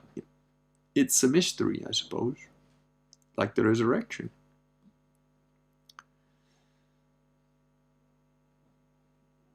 Caleb says, the more I learn about Catholic history, the less I worry for the future. Yeah, I was talking to my friends and Vox as well today, and that's exactly what I said. You know, they're all talking about, you know, my friend in the UK is still a little bit naive in that he's actually a good man. He's not naive. That's wrong. He's actually a good man. And I said to my wife afterwards, I said, shame, you know, he's having a bit of a rough time, I think, because he said to me, well, I was a bit surprised to see Austria, of all places, sort of, we're going to make it law that you have to get jabbed. It's like, it's kind of weird, right? I mean, with the history they've got, like, they're doing it again, sort of thing. Like, don't forget, these are the people that fooled everybody into thinking Hitler was German, you know. But, and the point is, the worse it gets, in a way, the more energized I get. Because I'm like, yeah, you know, I'm not worried about the hot civil war, you know. And if that happens, I'm like, yeah, son, as far as your eye can see, that'll all belong to us in about a week, you know. So I'm not worried about the extremes. In fact, the more extreme it gets, the more, like, I wouldn't say happy, but the more I'm like, yeah, this will end soon. Because one way or another, it will end soon. You know, the more extreme it gets, the quicker it'll happen. Macellerata says, thanks for what you do, Kurgan. You, Vox, and Stefan Molyneux make up for what my father lacked in his parenting. Okay, please do not lump me in with Stefan Molyneux. I'm not bitter. I'm not bitter. I'm just friends. Friends. I'm not bitter at all. But, you know, only 3% of the people that used to follow me now have been kicked off YouTube. But I'm not bitter. Just want to say I'm not bitter at all. It's like e-begging. Come on, man. You know, fucking do something. As I don't watch many other YouTube channels, but I don't know. I think one of the Sede guys sent me a clip from Twitter or something about Stefan Molyneux, and then the comments under it were hilarious. Like, sounds bitter to me. No. And one of the links was, I can't remember if it's called Red Bar Media, or I think it had the word red in it. I can't remember. Anyway, some swarthy looking guy. I don't know if he looks like what in South Africa you'd call a leb, but I don't know what he is. And you're like, what the hell is he talking about? He's got like 900,000 followers and he's e-begging. I mean, we've got like 6,000 followers and we never had to beg for money. You know, we're doing okay. And look, I got more equipment from my studio. He's like off his couch crying his eyes out. Oh, I'm being kicked off YouTube. It's like, it's pathetic. Kind of agree. Yeah, there was a little bit of a hitch, but I'm back. Henry Martin says, brick is a fine British weapon. As long as you have a high vis on when you throw it and a clipboard, no one will question you. I miss the British sense of humour. It is funny. And Margareta says, while I'm worried for my child, sometimes I kind of get excited the more they push their evil agenda. Yeah, of course. I do worry for my kids. Everybody, it's normal, you know. But again, you know, whatever. I mean, I just got to keep them alive and safe for the next 20 years or so. And after that, you know, they're going to be big and strong and smart enough, hopefully, to survive whatever comes at them. But obviously, you know, if I can fight the dragon for them, you bet, man. With every atom I've got left at 90 years of age, I'll still be going strong. And I mean, think about it. Let's say there is some massive war against the zombies and the fucking elites, or, you know, whatever. The raptors of the world. Jean Parisot Nevalet, 71 years of age, wounded, no armor, swinging his two-handed on the battlements of the, I can't remember if it was Castel Sant'Angelo, one of the two fortresses that they built in 6 months because they knew the Muslims were coming. What a way, you know, and he didn't even get killed. And his men were like, please come down, sir. And it's like, no, I'm 71 years old. I've lived a full life. If I die battling the enemy, what a way to go. You know, like before I got married and whatever, I had this very nice girlfriend that She's like, you know, she was a pretty dark Romanian girl, a very, very dark sort of sense of humor, so we got on quite a bit. And like, I remember once we're lying in bed and she goes, so, how do you hope to die? And, you know, eventually. And this was like not too long, you know, it was some years after like 9/11 or whatever. And I was like, well, at age 105 in a plane, preferably that I'm flying against a confluence of a government building, a bank, and a lawyer's office. And she just burst out laughing and says, you're such a bastard. And I'm like, I was wounded. Like, what are you talking about? I'll be taking out evil on my last, you know, as I have a heart attack. I'll just orient my anti-grav plane towards the most evil confluence of people I can think of. You know? But yeah, what a way to go. Cordell says, I read some of the Lost Ways book. If you haven't picked it up yet, it's worthwhile to do so. Oh, I forgot. I did write it down, but I got so busy. I looked for it, and there's 2 or 3 different books by that name. Who's the author? There's like, that was the thing that stopped me to get it, because it teaches how to dig wells, make pemmican, various herbal remedies, etc. Dude, Cordell, please tell me the author, because there's like a few books by that very name. The Lost Ways, you know. AJ says, I'm sorry I'm late. I'll rewatch from the start on the re-upload. Hope your olive trees have given you many liters of oil. No, I think you'll find, I said I've collected about 20 kilos of olives, which works out to about, I think, 2 liters of oil or something like that. Luke in VW says, Stefan Molyneux created a whole moral category for his mom without realizing it until he forgave her. Gee. Yeah, I mean, dude, you know, whatever. You're in your 40s and you're still like, got mommy issues, then you're the fucking idiot. You know, look, you know, whatever. I mean, there's people that have been abused by their parents severely, or, you know, sexually raped and all sorts of stuff. And I'm not talking about those guys, but, you know, you're a grown man. Fucking get over it. Jesus. It's like, you know, people like that. And like, well, what's that?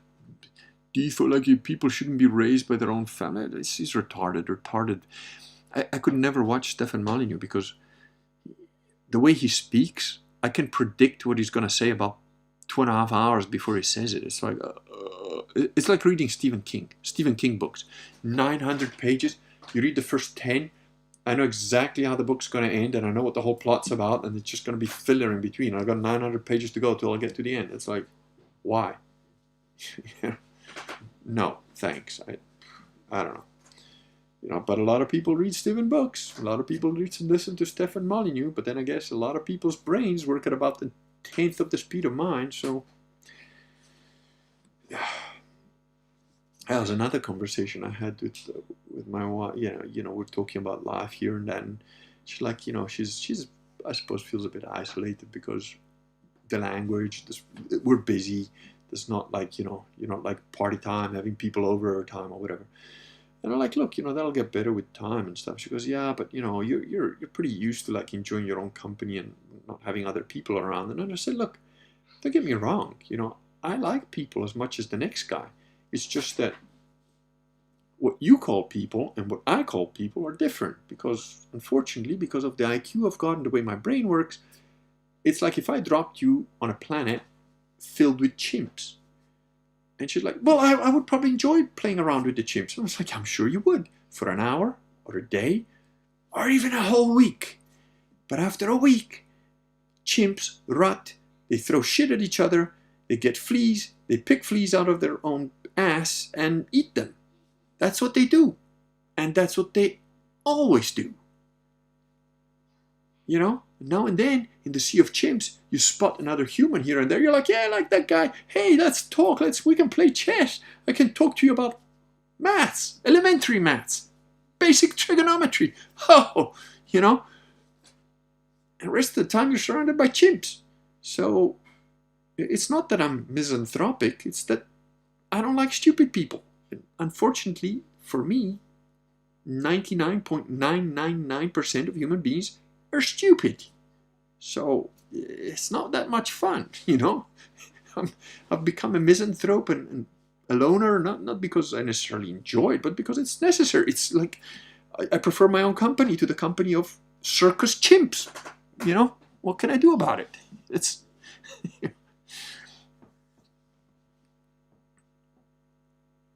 Sylvester Rep says, "Ha! I heard Steven get called out, and he got so buttered and went on about it for an hour." Exactly. I mean, like, what the hell? Kurgan, did you like the ending to Stephen King's The Mist? No, I don't know, because I've never read it. I read 2 or 3 Stephen King books when I was about, I think the last Stephen King book I read, I was about 18 or 19. That's it. After that, I was like, this guy's pathetic. I think I can write more. I think I write more interesting books than Stephen King's. I honestly do. And people say, oh, he's a great writer. No, he's not. It's like that other guy. What's his name? James Patterson? Is it James Patterson? Who writes like thrillers. I read one of his books. I will never pick up one of those things again. It was like, I have seen more interesting patterns on toilet paper. It was completely predictable. It could have been written by a 13-year-old. It was pathetic. Even the science, the guns, the thrilling parts, none of it was, it was just shit. It was like literally a 13-year-old could have written it. And James Patterson's makes millions. Why? Because most people are fucking retards. And I can't write for retards. I can't. My books are for people that actually have a bit of a brain. Look, I've got one here. See this one? This was a novella. This was a novella that I wrote as a, Easter eggs for people that know me and I know them. And it's filled with that. But it's still, it's like, I don't know, 40,000 words or something. How many pages? 138 pages. And this is like, this is a divertimento. This was supposed to be a 5,000 word essay just for my friends. And it ended up being this because I'm actually enjoying this. I wrote this in like a very short time. So if you want to get a sample of the kind of stuff I like to read and write, there you go. It's called Confederate Rising. There's my name. Go get this. Read it. Then you've got a sense of, and this is not my best work. This is like almost like a throwaway little novel. Okay. The Overlords of Mars series, which I don't have the time to. I'm on book 3. I'm still 30% of book 3. It hasn't moved in years. But book 1 and 2 are done. That's got plot lines that start in book 1 that will only resolve in book 4. And it's supposed to be a trilogy, but there is a book 4. And it's all already here. It's all, that thing has been sitting in my head for years. And it's sat in my head for years before I put it pen to paper. So, no, I might not technically be a better writer. And if you tell me what's a split infinitive, I don't know, and I don't care. And I've had long, massive arguments with my editor about this, but ultimately, I write for people that have a brain that can sort of understand at least, some of the stuff I talk about.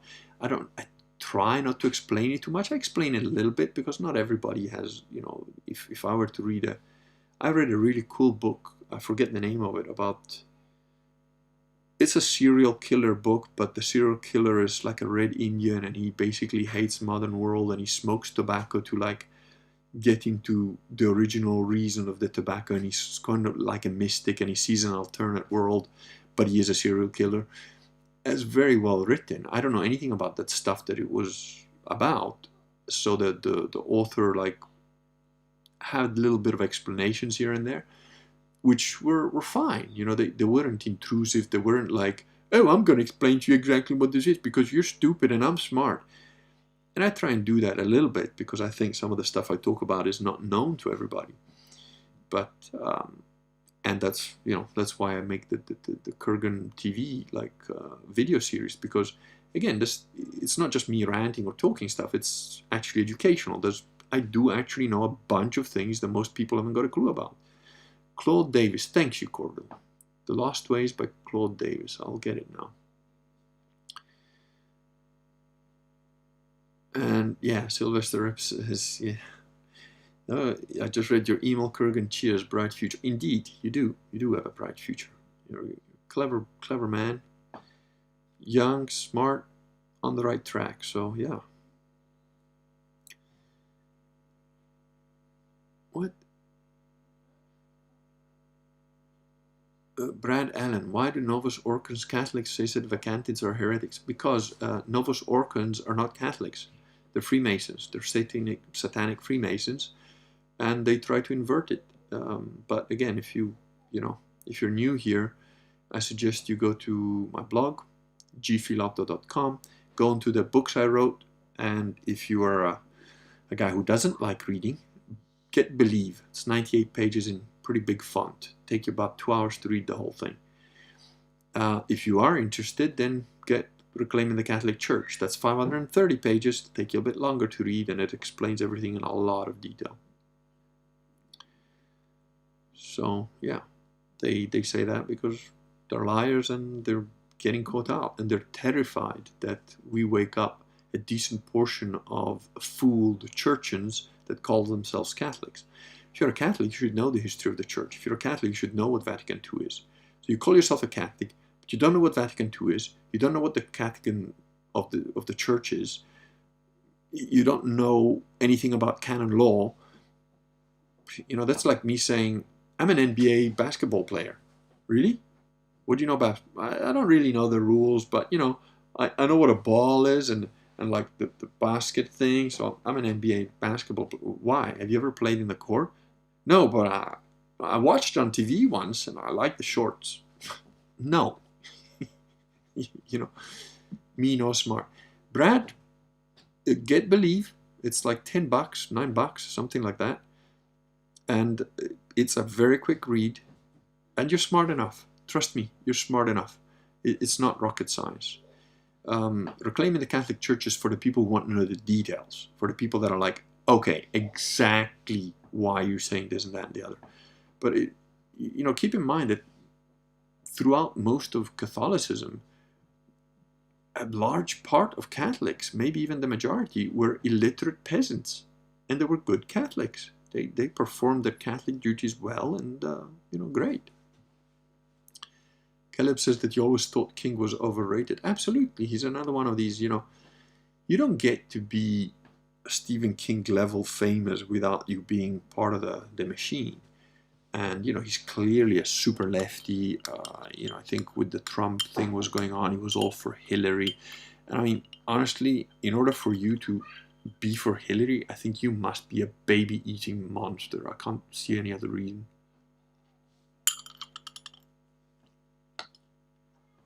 Caleb says, don't worry, Brad. Believe is written for those of us with a 6th grade reading comprehension. But again, Caleb, I think you're putting yourself down. Keep in mind that people that think they're not smart enough, they're not good enough, they're generally undervaluing themselves, while the people that think that they're smarter than and know how to do this and that better than everybody else, they're invariably the idiots that haven't got a fucking clue. So on that basis, you might think that I'm an idiot, that I don't have a fucking clue, but actually no. Objectively, I am at the things that I'm good at better than a lot of human beings on Earth. Even then, like whatever, take something I know something about, like martial arts or hypnosis or whatever.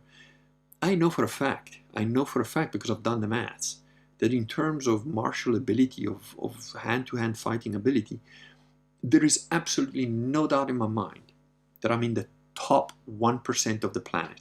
And when I say top 1%, I am actually undervaluing myself, because top 1% means that out of the average 100 people on Earth, including men, women, and children, I'm in the top 1%. Well, frankly, I'm probably in the top 1% just by virtue of the fact that I'm 6'2" and I'm not a decrepit old man that, limps or anything.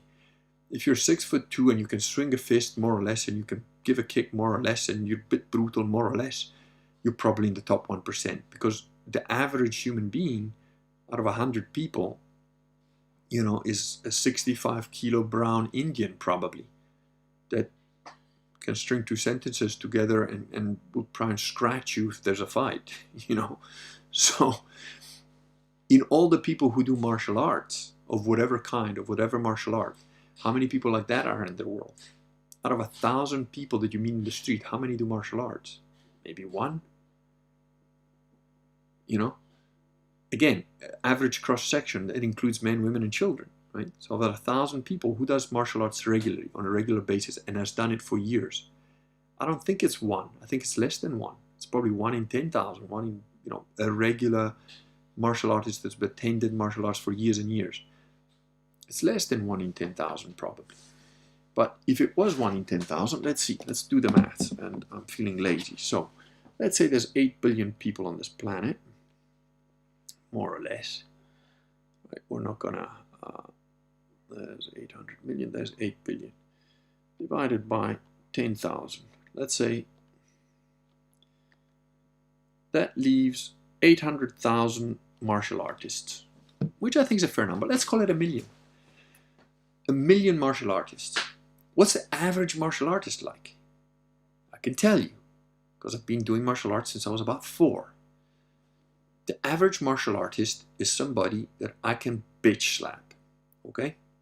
Probably with only one hand.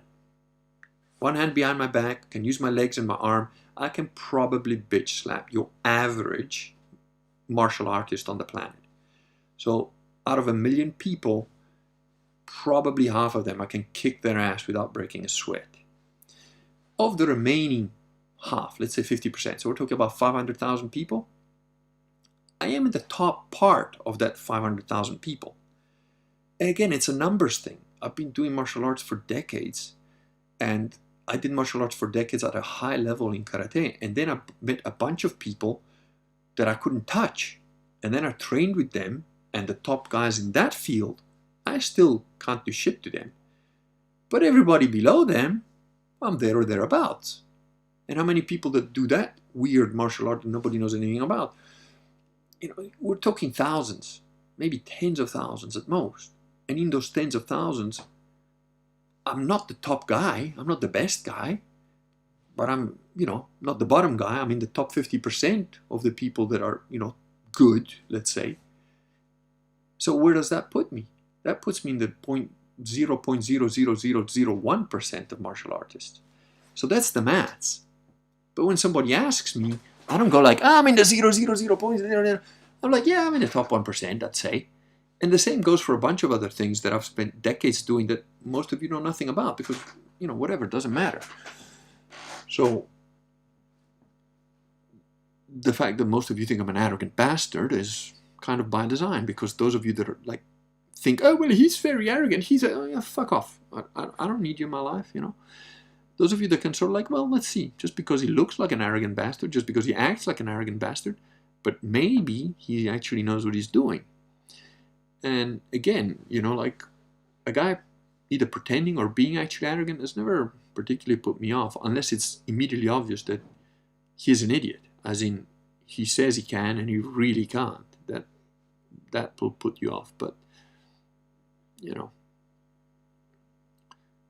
Brad Allen says, thanks, man, I will try to do better. There's no need to, I'm sure you're good enough. Don't put yourself down, It's, we all have our weaknesses and whatever.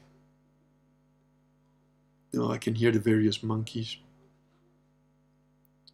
Like they always try and find a way around going to bed on time. But Margaretha says that she has to go now. Good night, and God bless you. I hope you'll soon have some new friends of the steady variety.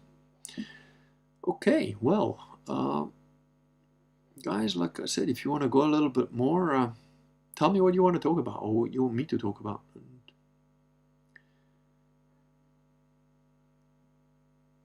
Let me just see if I've missed anything.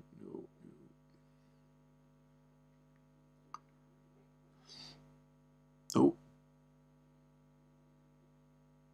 I think the little dude is having another little... So I tell you what, I'm going to go just take care of the little Viking for a little bit. If you've got a completely different topic, stupid question, whatever, smart question, just put it on the chat. Give me 5 minutes and I'll come back.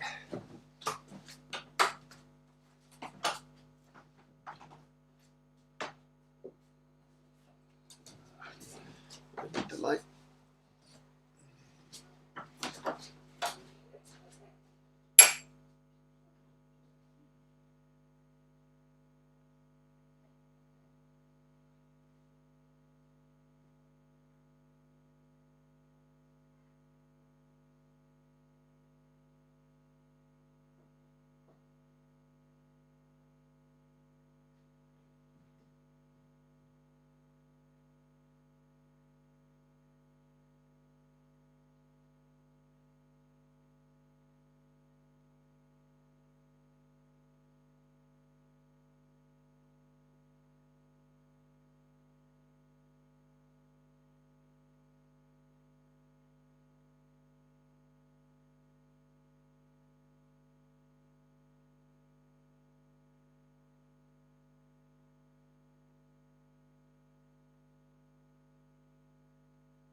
Oh, little dude's been having some disturbed sleep. Okay, you're all still here. I'm amazed. Oh. Are you planning on growing any other fruit trees on your property?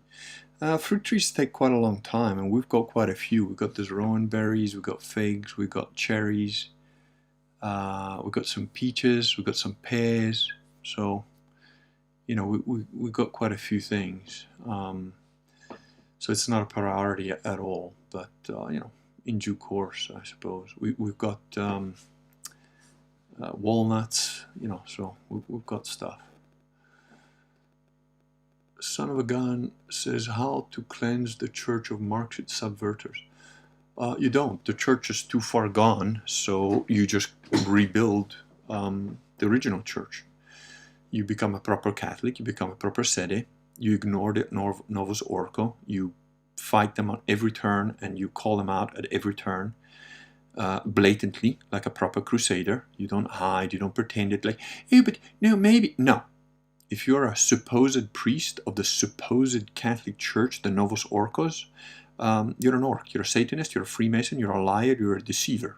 You cannot be a clergyman of the fake church and not know about Vatican II and the heresy in it. If you are a clergyman of the so-called Catholic Church and you don't know about Vatican II, you're criminally incompetent. So I don't care either way. To me, you're a criminal either way. If you're a clergyman of the Novus Ordo, you are a criminal. Either through criminal incompetence, you know, there is such a thing in legal terms, you can be criminally incompetent. In other words, you can be so stupid that it becomes criminal. Your stupidity becomes criminal.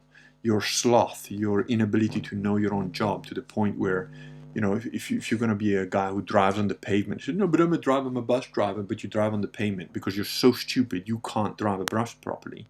That's criminally incompetent. And there's no real difference between a criminally incompetent person who drives the bus on the pavement killing people because he's too stupid literally to drive a bus, or a guy who does it intentionally. The result is the same. The punishment slightly different, but if you run over my kid, I don't give a crap which one of the two you are. I'm going to set you on fire. So it's the same to me.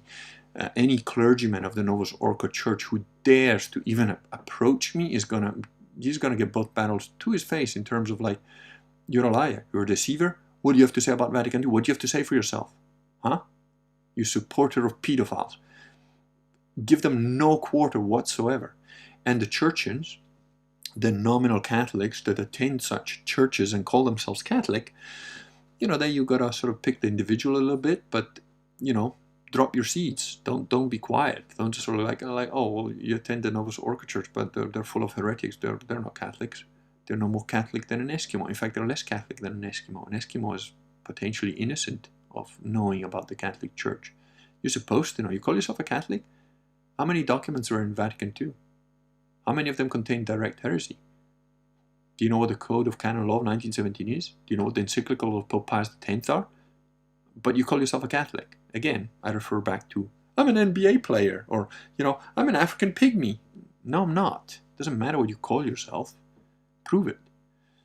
So, Rakir says, thanks for the stream. I've been listening in a bit today. Frankly, I definitely enjoy your remarks on building communities. I feel this is the issue these days. Very inspiring and useful. Yeah, and, you know, the thing is, you have to be that leader that you're waiting for. You know, everybody's waiting for the king to come down on the clouds and lead the armies. You're that guy. You're it. Be that guy. What are your thoughts about Project High Jump and the Nazi bases in Antarctica? Is there any basis in these theories? Absolutely there is. Brad, I know that you said you're not too smart and you're not a reader, but I suggest, again, look, there's my name, since you seem to be a new guy. That's how you write it. I before the U, okay? That's my name. Google that on Amazon. And then buy the Overlords of Mars series of books. It's just 2 books so far because I haven't finished it. They're a fun read. I think they're a fun read. People enjoy reading them.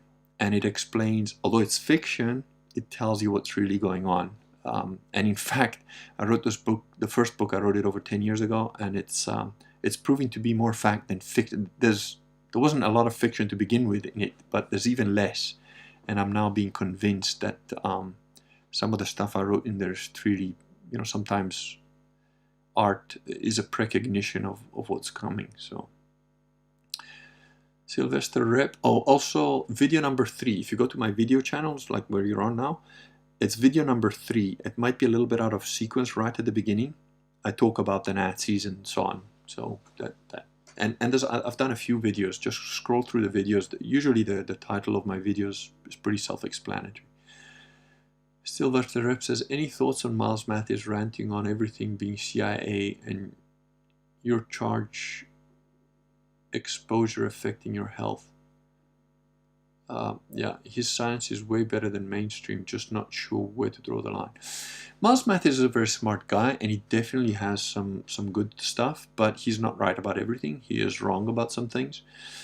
For a start, he's I think he's an agnostic. He's not a Catholic, so he can't be right about a whole bunch of things. A lot of things are CIA. Like, think about it this way. Andrew Kaufman and postmodernist art, that was CIA funded. The ugliness that is so-called postmodernism, which is a piss take. The name itself is, if you can speak, if you're average intelligent, you should have understood that postmodernist anything is absolute nonsense. The word postmodernist, yeah? So it means after the modern stuff, which the modern stuff is, at best, if you want to stretch it, it's today. Because modern things are today/tomorrow. They're still coming. The very most modern thing has just arrived. So postmodern. So it's after today. So tomorrow, which doesn't exist because it's not there yet. So it's the future which hasn't been created, and now you call that art, and it's a white line over a dog turd in the street. No, it's not art, it's shit. Okay, and it doesn't take a genius to figure out. But that stuff was funded by the CIA. They paid millions for a line through a dog shit to call it art, just to fool people. Why? Because then you break down the barriers of objective reality. You see, as long as people believe in objective reality, it's very difficult to fool them. I can open a newspaper where they're saying, the incidence of COVID has, killed 5,000 more people on the planet in the last week. On whatever, in Italy in the last week. 5,000% more. Okay, 5,000% more of what? So one guy died last week. Now 5,000%. So if it was 100% more, it would be 2 guys. Yeah? Do the maths. They're not telling you anything. They're just bullshitting you. And that's before you actually look at the lies in it, because that's just the maths. The maths alone proves that they're talking nonsense. Then you got to add the lie into it, and then you realize it's a nothing. So, there is a lot of stuff that's been done that way. I found his stuff on Martin Luther very, very interesting. And I did a video on that, on Martin Luther, and the Reformation, on the Kurgan TV thing. So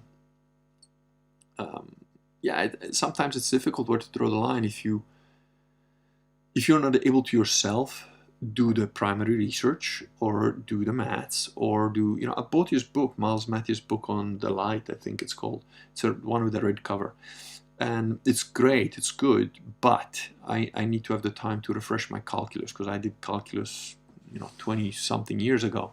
And he just talks about it conversationally, like he's talking about, basic trigonometry. If it was basic trigonometry, I could follow. If it's calculus, I need a minute, and I need to go and refresh my brain on that. But so far, what I've read seems to make sense. So I think he's probably correct on a lot of the physics things. But he's not correct about everything. It's like every human being. He's going to be wrong about some stuff. Cooper Chauvin says, I have the opportunity to buy into a veggie farm with 2 other people. They're not Seder or even religious. Do you have a witch test to recommend? The opportunity is great, but the risk of owning 1/3 is as well. A lot of it has to do with your own personal take on things. I would rather own a plot of land that is only the size of a third by myself than have a third of something that I share with two other people, especially when they're not of my religion or even religious at all. Because especially if they're not religious, then they're not reliable. To a certain extent, I would be more likely to buy half a plot with an Orthodox Muslim than I am with a secular agnostic. Because Orthodox Muslim, I know exactly where he stands, and before it, I can sort of say, we agree that these are the lines. We agree that if you cross this line, you are, by your religion, you might be thinking that you're being clever by crossing the line, but by my religion, I will bury you 1 foot into the line of my property. So you stay on your side, I stay on my side, we're going to get along famously. And if you plant carrots and I plant tomatoes, I'll happily trade my tomatoes for a few of your carrots or whatever. And you can have a better relationship like that than with somebody who you don't know where they stand, you know. So that's my personal take. But you know, there are other people that feel completely different and that they're a bit more flexible and they can get along with anybody quite well and they don't mind, you know, let's put it this way. If you're asking me, would I rather own a third of a 3-hectare property or would I rather own a hectare outright? I'll take the hectare outright every single time. So that's my answer, but that might not be your answer, you know. Are you going to try to make wine at some point? Probably very far in the future, because the grapes that we've got, those 2 lines of grapes that we've got, I think produced a grand total of about 10 grapes. The one little plant that we've got in the back over a couple of poles and stuff, that thing produced more grapes than we could eat with the kids. Although, you know, they dried out pretty fast. We didn't look after it properly, so that was also a bit our fault. But so I don't know. When do you plan on assembling your first anti-gravity vehicle? Well, as soon as one of you, you know, gives me about 10 million euro so that I can take care of all the other crap quickly and create my walled community quickly. I mean, 10 million euros, I'm not asking for much. I will then also build a bunker in which the secret research for the anti-gravity technology will go on. 10 million, anybody? Anybody? You'll become a citizen, you know, 10 million, you donate 10 million euro to the Kurganet, I'll definitely make you a citizen. I'll even give you a passport, Kurganet flag and everything. And then we can build anti-gravity devices. So I'm just waiting for a sponsor, guys, you know. Caleb says, how many proper Catholic clerics and laymen would you estimate today? There's a lot more of us than you know. Because you can do an estimated count. I think there's about, I don't know, I think it's about 400 churches. If you go to luxvera.org, I never remember their exact website name, so the easy way to remember it, if you go to canon188.com, it's called Canon with one N, then the number 188.com. There's a link there, I think it's on the first page, to the Luxvera thing. And if you count all the churches globally that are Sede churches, I think there's in the region of 400, something like that. Assume 100 people per church, and you're saying, oh, well, you know, there's only 40,000 people. No, because each one of the priests of those churches also goes to do masses around the country, wherever they are, in people's houses, in, you know, rooms of seminar rooms and whatever, wherever they can get it. And for all the people that do attend Sede churches, there's a bunch of others that don't have the opportunity to go there, can only go there once every long because they're far away or whatever. So there is also another very interesting way that I measure things. In lasers and in Morphic Resonance, if you don't know what Morphic Resonance is, buy the book The Face on Mars and read it. Basically, in both living and non-living things, once you get something oscillating, and it's about one in 1,000 roughly, one in, there's a book called The 100th Monkey. Call it 1 in 100 if you want to be a bit more conservative.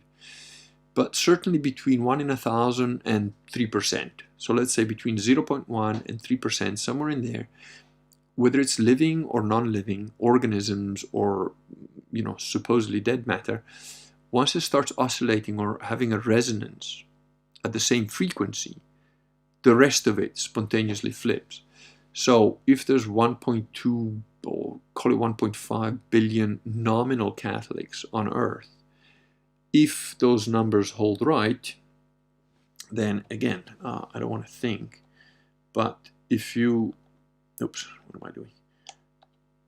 Let's call it 1.5 to make round numbers easier. So if you've got 1.5 billion nominal Catholics, and you're saying that you have to get 1,000th of them before you spontaneously start to convert the rest, then you need 1.5 million. And I think that's we're probably getting close to that. But if you're saying that you need a whole 3%, well, then you need well, let's see, 3% of 1.5 billion is 1.5 billion, yeah, times 0.03, then you need 45 million. So I think it's probably not 1,000th, because if you add 1.5 million, but what I think happens, it's in stages. I think if you hit 1.5 million, then it'll start converting a bunch of other people quickly.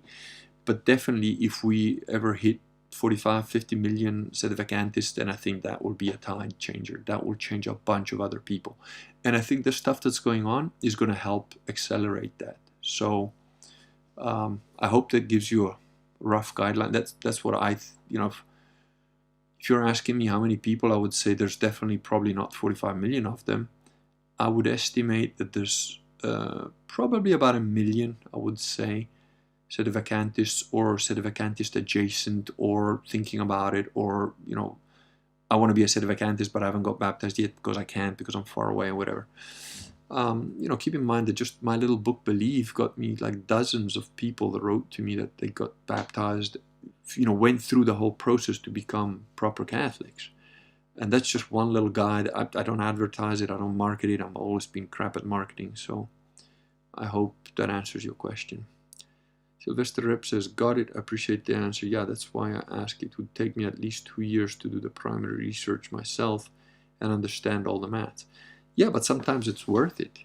I don't think you're going to regret learning more maths. That's always good. Someone start the Kurgan and GoFundMe. Yeah.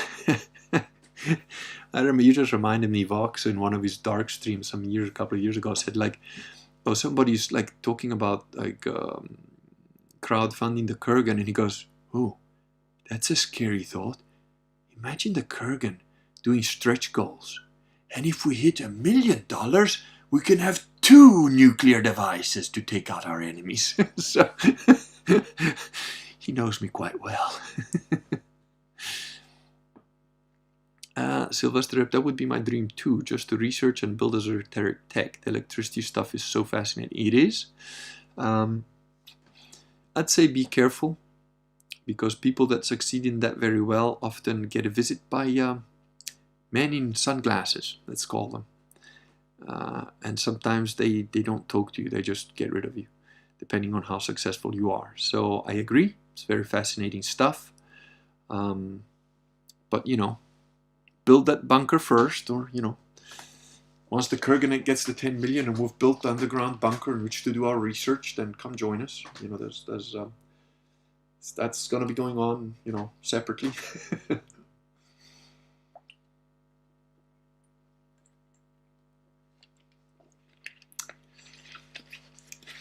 Sylvester says, my curiosity is ahead of my skills.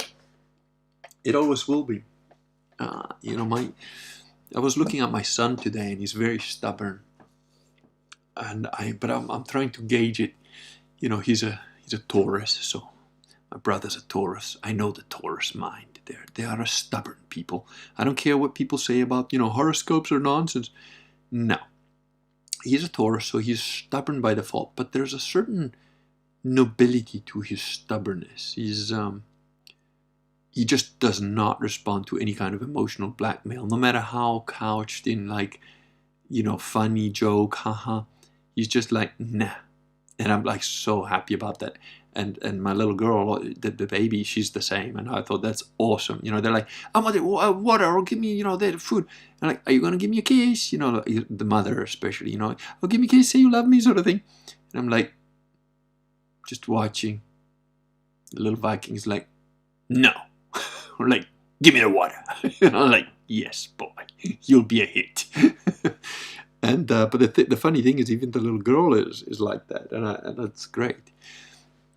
But my, you know, probably the thing that has made my life most interesting and most difficult is a bad combination of curiosity and lack of fear. And it's not that I'm not afraid of anything, you know, it's like I'm human, whatever, you know, everybody gets scared or whatever. But generally speaking, I'm not afraid of consequences of my being curious about whatever, you know, like I've one of my hobbies has been to like infiltrate cults just to see what the hell's going on in there. And no particular reason, just curious, you know, like most people are like, geez, dude. Or like, you know, there's a dangerous cave up there on the mountain. Me and my dad, we went on this hill that was like by the locals in Africa. It was like, no, there's like, you know, there's evil spirits there, and no white man can survive the night there, you know, whatever. We're like, we just climbed it over a weekend to like just check it out. Like, oh, what's going on? You know, what's the big fucking deal? Oh, well, we've been all over the place and dug in every hole, checked out this only little cave here. Nah, no demons, you know. We're just like that. I mean, if you told me now that, like, oh, at the end of your property, you know, in the deep forest down there, under the little creek, that there's a little crack there, and then there's an underground tunnel and a cave, and the only thing about a cave, I'd be worried about it collapsing because, you know, but if there's an ancient, like, tunnel there where, you know, people just disappear. And I'd be like, my first thought wouldn't be like, oh, that's scary. It would be like, okay, but what if I get oxygen tanks, just in case there's some poisonous gas shit? I could go down there, you know, with a lantern and a handgun, and just, yeah, I could check it out. And if they said, oh, no, it's not gas, it's like the local people are saying there's you know, two-legged chupacabras that, like, eat people, and they live in that cave right there. I'd be like, oh. It's better if I get one of those lamps that sits on the head so both my hands are free, you know, for the sawn-off shotgun and the machete. You know, and it's not that I think I'm invincible or anything like that. I'm just curious. But it gets you into shit, you know, it gets you into problems, you know, like, it's not, you know, you don't get a lot of caves and monsters in it nowadays, but you do get crazy women.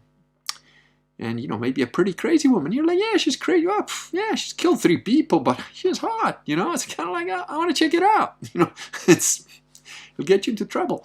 And I was thinking about my son, and it's like his stubbornness is going to be like my curiosity. And he's also curious, but I think he's a little bit more careful than I was sometimes. And sometimes he's completely reckless. So I don't know. And I thought, you know, his stubbornness is going to be like my curiosity and lack of fear. He's one of those guys, he's going to be like, I'm going to go do that. And everybody's going to be like, that's impossible. You're going to die. And you're like, nah, fuck you all. I'm going to do that. Undoubtedly, it'll get him into trouble. But undoubtedly, it'll also make him more interesting and the kind of guy that can change stuff. Because the guy who just says, oh, okay, oh, is that where the line is? Oh, I better stay on this side of it then. Well, that guy didn't change shit, you know. He never will. So, your curiosity is always going to be ahead of your skills. But your curiosity is also going to teach you a lot of stuff or get you killed. So, you know, it's just how the cookie crumbles. Late but hi there. Woolly Ram! Hello, Woolly! He's changed. what is Woolly Ram's little avatar that looks like a circuit board or something? Yeah, it's I like you guys' questions. You know, they're good. Yeah, keep shooting them out if you got them. I'm enjoying it. Been going for 2 hours though. It's a long stream. I was thinking also for the Kurganet videos, maybe I should make. I haven't done videos for like 2 or 3 weeks. Just been super busy, but we're way ahead of schedule anyway. So I'm not feeling too bad about that. We're gonna have about more than 160 videos by August next year. So, but yeah, sort of wondering about maybe making shorter videos, because people seem to prefer shorter videos when they're educational. I don't know.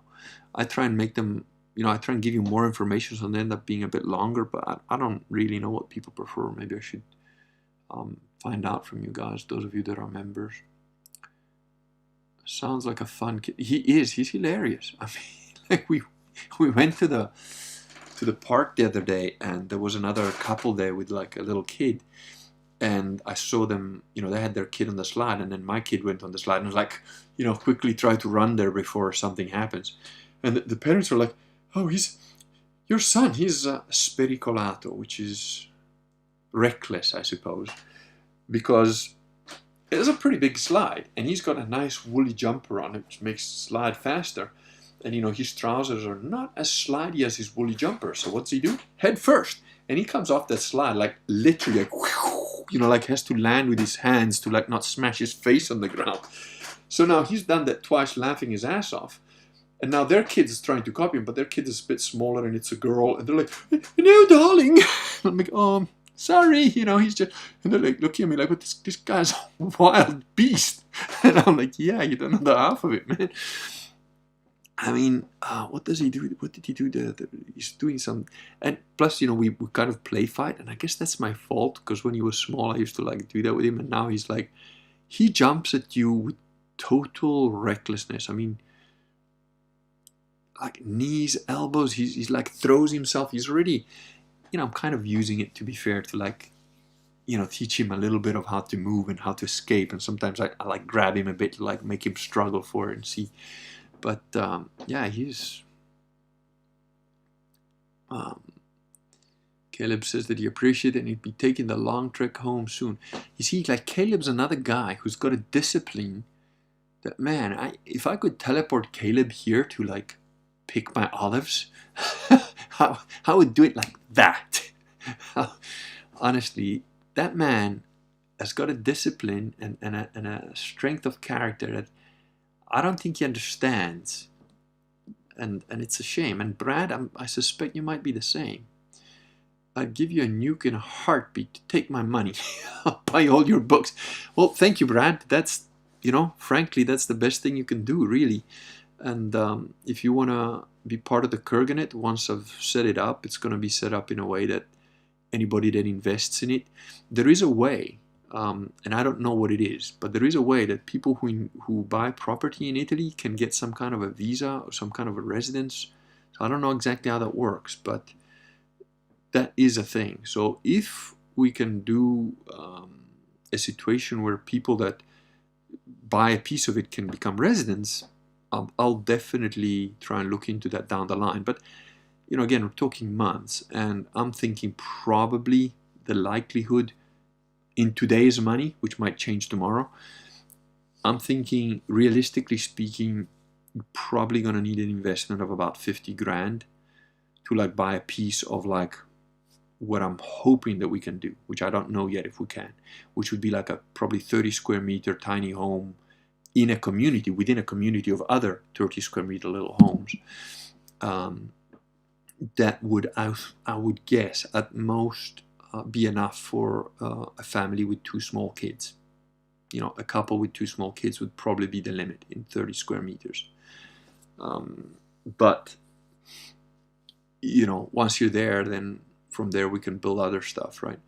And that would probably cost about 50 grand. And, you know, whatever the paperwork and whatever the, you know, you'd have to have some kind of income, I suppose, whatever. But I'm trying to make it as affordable as possible. I don't know if these numbers are going to hold or not, but you know, it is what I'm hoping to be able to achieve. And it will be open primarily to Sede people. So if you're a Sede guy and you're serious, and not just, you know, one of these like, oh, I got baptized Sede, so I'm one of you guys. No, dude, you're going to have to prove that you're like a Sede. They're going to get preference. I don't care if that sounds racist. I don't care. Once that Kurgan thing kicks off, if I manage to make it happen, because, you know, I could get hit by a bus tomorrow, whatever, Sedes will get preference. I don't care what anybody says. It will be, hopefully, a completely Catholic community. That doesn't mean that if you're not a Sede, you're completely excluded. But, you know, if I can choose between a Sede and a non-Sede, I'll pick the Sede, because that's what it is. And the religious part of it is very important, because eventually we're also hoping to have a chapel with a resident priest. You know, these are all things that are down the line. You know, I don't know if I'll achieve 1/10 of what I'm hoping to achieve. But what else have I got to do for the next 50 years, you know? So, Holy Ram says, I think a video should be like a skirt. Long enough to cover the important bits, short enough to maintain interest.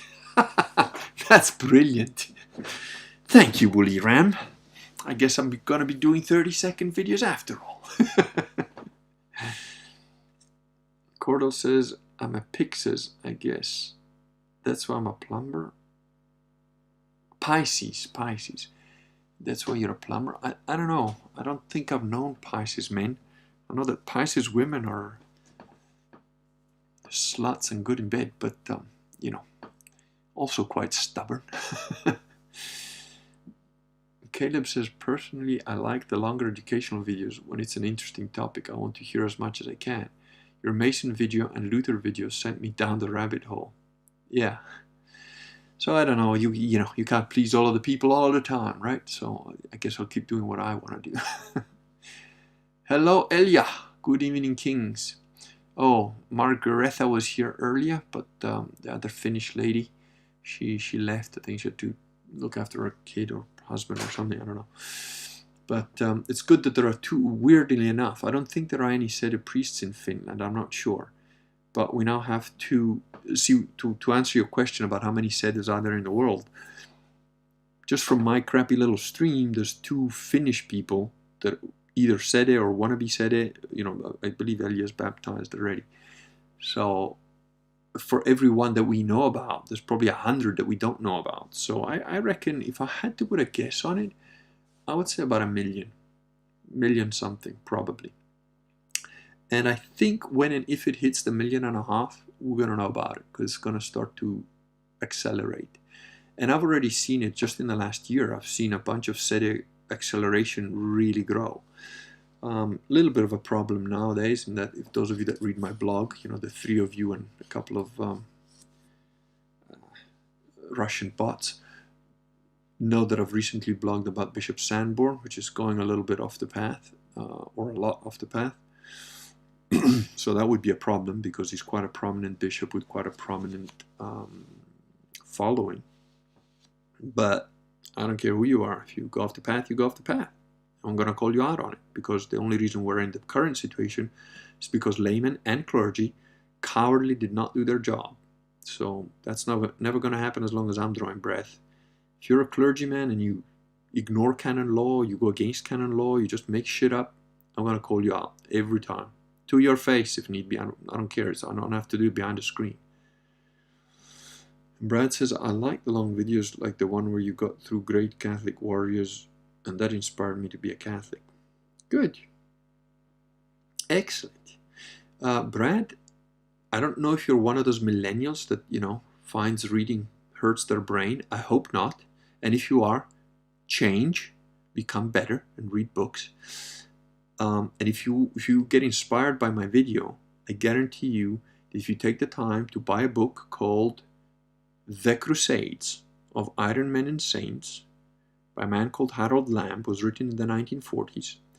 You can get it cheaply on Kindle for probably a couple of bucks.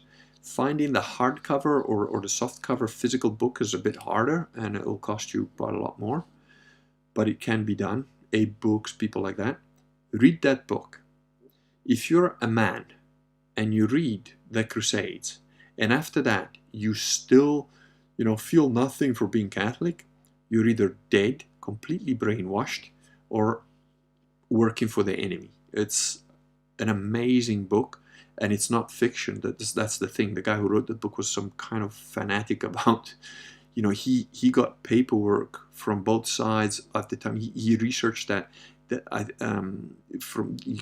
got Arabic writings of the time. He got Christian writings of the time. It's an excellent piece of historical work. So, when it comes to challenging new orcs, what's the best way of attacking online if they're the type that post walls of text? Make them do all the work. Harold Lamb, like the baby sheep. Harold, you spelled right, Lamb, L-A-M-B, B for, I don't know, what, big. So, attacking new orcs online if they post walls of text, do all the work. If you're on Social Galactic, look at how I've dealt with the fake deacon there, the fake Catholic deacon, Padre Gio. He's been writing blog posts about me for the last 3 months, and I'll write him a one-line answer that's like, can Freemasons be Catholics? And then he's like, no, they can't. Well, then why are you defending Milo, who's a Freemason? That's because you're a Freemason. What are you going to say to that? And he's like, a wall of text. And then he's wrote this whole 3 or 4 posts about Canon 188 Part 4 doesn't say that. I'm like, so your premise here is that if you're a child molesting, baby eating Satanist, but you were validly ordained, then you're still a good priest, right? You can just be a Catholic priest. No, a 5-year-old understands that's nonsense. And in any case, you were never validly ordained. So you're not a priest of anything.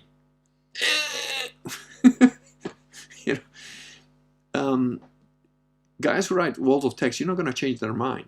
So what you got to do is just drop rhetoric nukes, and the bigger the nuke, the better. Make it funny. Make it like so that anybody that reads goes, "Ooh, he got burnt there." Yeah, I didn't think of that. It's like that meme I posted somewhere of like Columbo going, Just one more thing though. If the unvaccinated are not allowed inside the hospitals, who's overflowing the hospitals with patients? What kind of patients are they?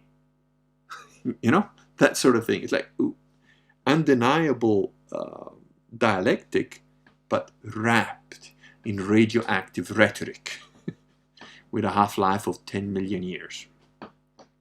Hello, backstabber. So, the numbers have gone up again after 2 hours 20. What's wrong with you people? Don't you have lives? No, but I'm enjoying the questions. I love my chat. After the few thousand gammas that have buried and banned, it's a nice clean chat. It's funny though. I'm still shadow banned for over a year. My numbers are stuck at like 1936, 1948, 1956.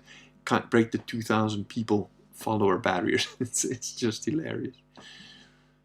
But I've been going for 2 hours 20 minutes. I was thinking of maybe catching a film with the wife since the kids are all in bed at 9:20. It's just rare. Oh yes, Wooly Ram says, I found that repeatedly asking what is the fruit of V2 gets him to spew words until he clams up and claims the discussion is over. Yeah, if you I don't know if you've got my book or not, but otherwise just pick one of the Vatican II documents that's got clear heresy in it and don't even refer to it. Sort of say like, so do you agree with the Catholic dogma that it is wrong for Catholics to pray with people from other religions?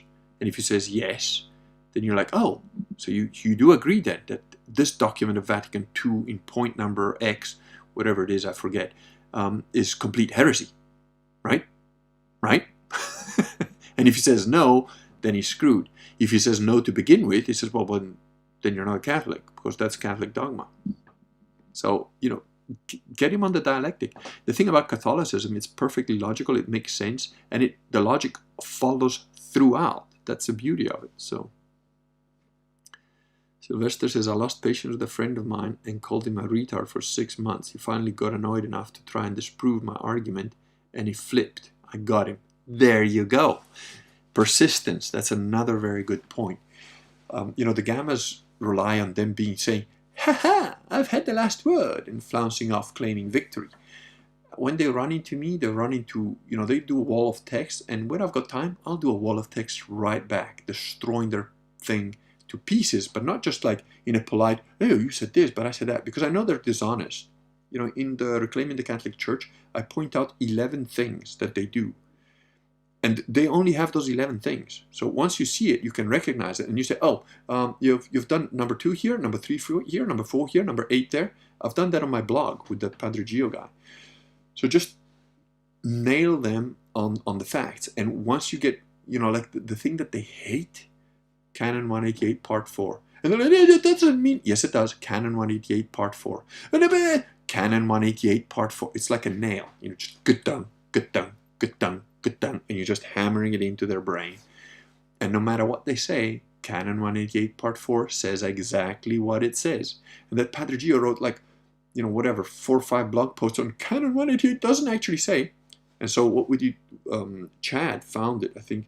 It's a little screenshot of a little text from 1584 that referring to Cum ex apostolato officio, on which Canon 188 Part 4 is based, that says, and even if a pope were a legitimate pope, once he behaves like a heretic, he is no longer a Catholic, so he's no longer a pope. Boom. It's been that way for over 500 years. So piss off. And what can they say to that? That's the beauty of Catholicism. It's perfectly logical. It all follows through. Brad says, bought it. Thanks for the advice. Thank you. That's very, very impressed with you. Just dropped in, asked a few questions, and just, follow the orders. You might be an immortal yet. Wooly Ram says, he's a better word twister than I am. I'll give it a second run when he inevitably runs his mouth again. I am assuming that the gentleman is of a certain tribe, given where you live, and they're very fast on their feet at a superficial level. So make sure that you point out to him and trap him. Trap him first. Say, so, what do you think of the Talmud then? So you're Jew, right? Yeah, I see. Well, I used to be Jewish myself, so it's just I couldn't agree with the religion of the Talmud. It's just, but the Talmud is just commentary. Yeah, but it's it's accepted commentary, and I just can't abide with any religion that says that fucking 3-year-olds is fine. What are you talking? It's in the Talmud. Do you want the book reference? Do you want the page reference? Here it is. And, you can Google it. It's on it's on the internet. What's it got to say to that then? So hit them where it hurts.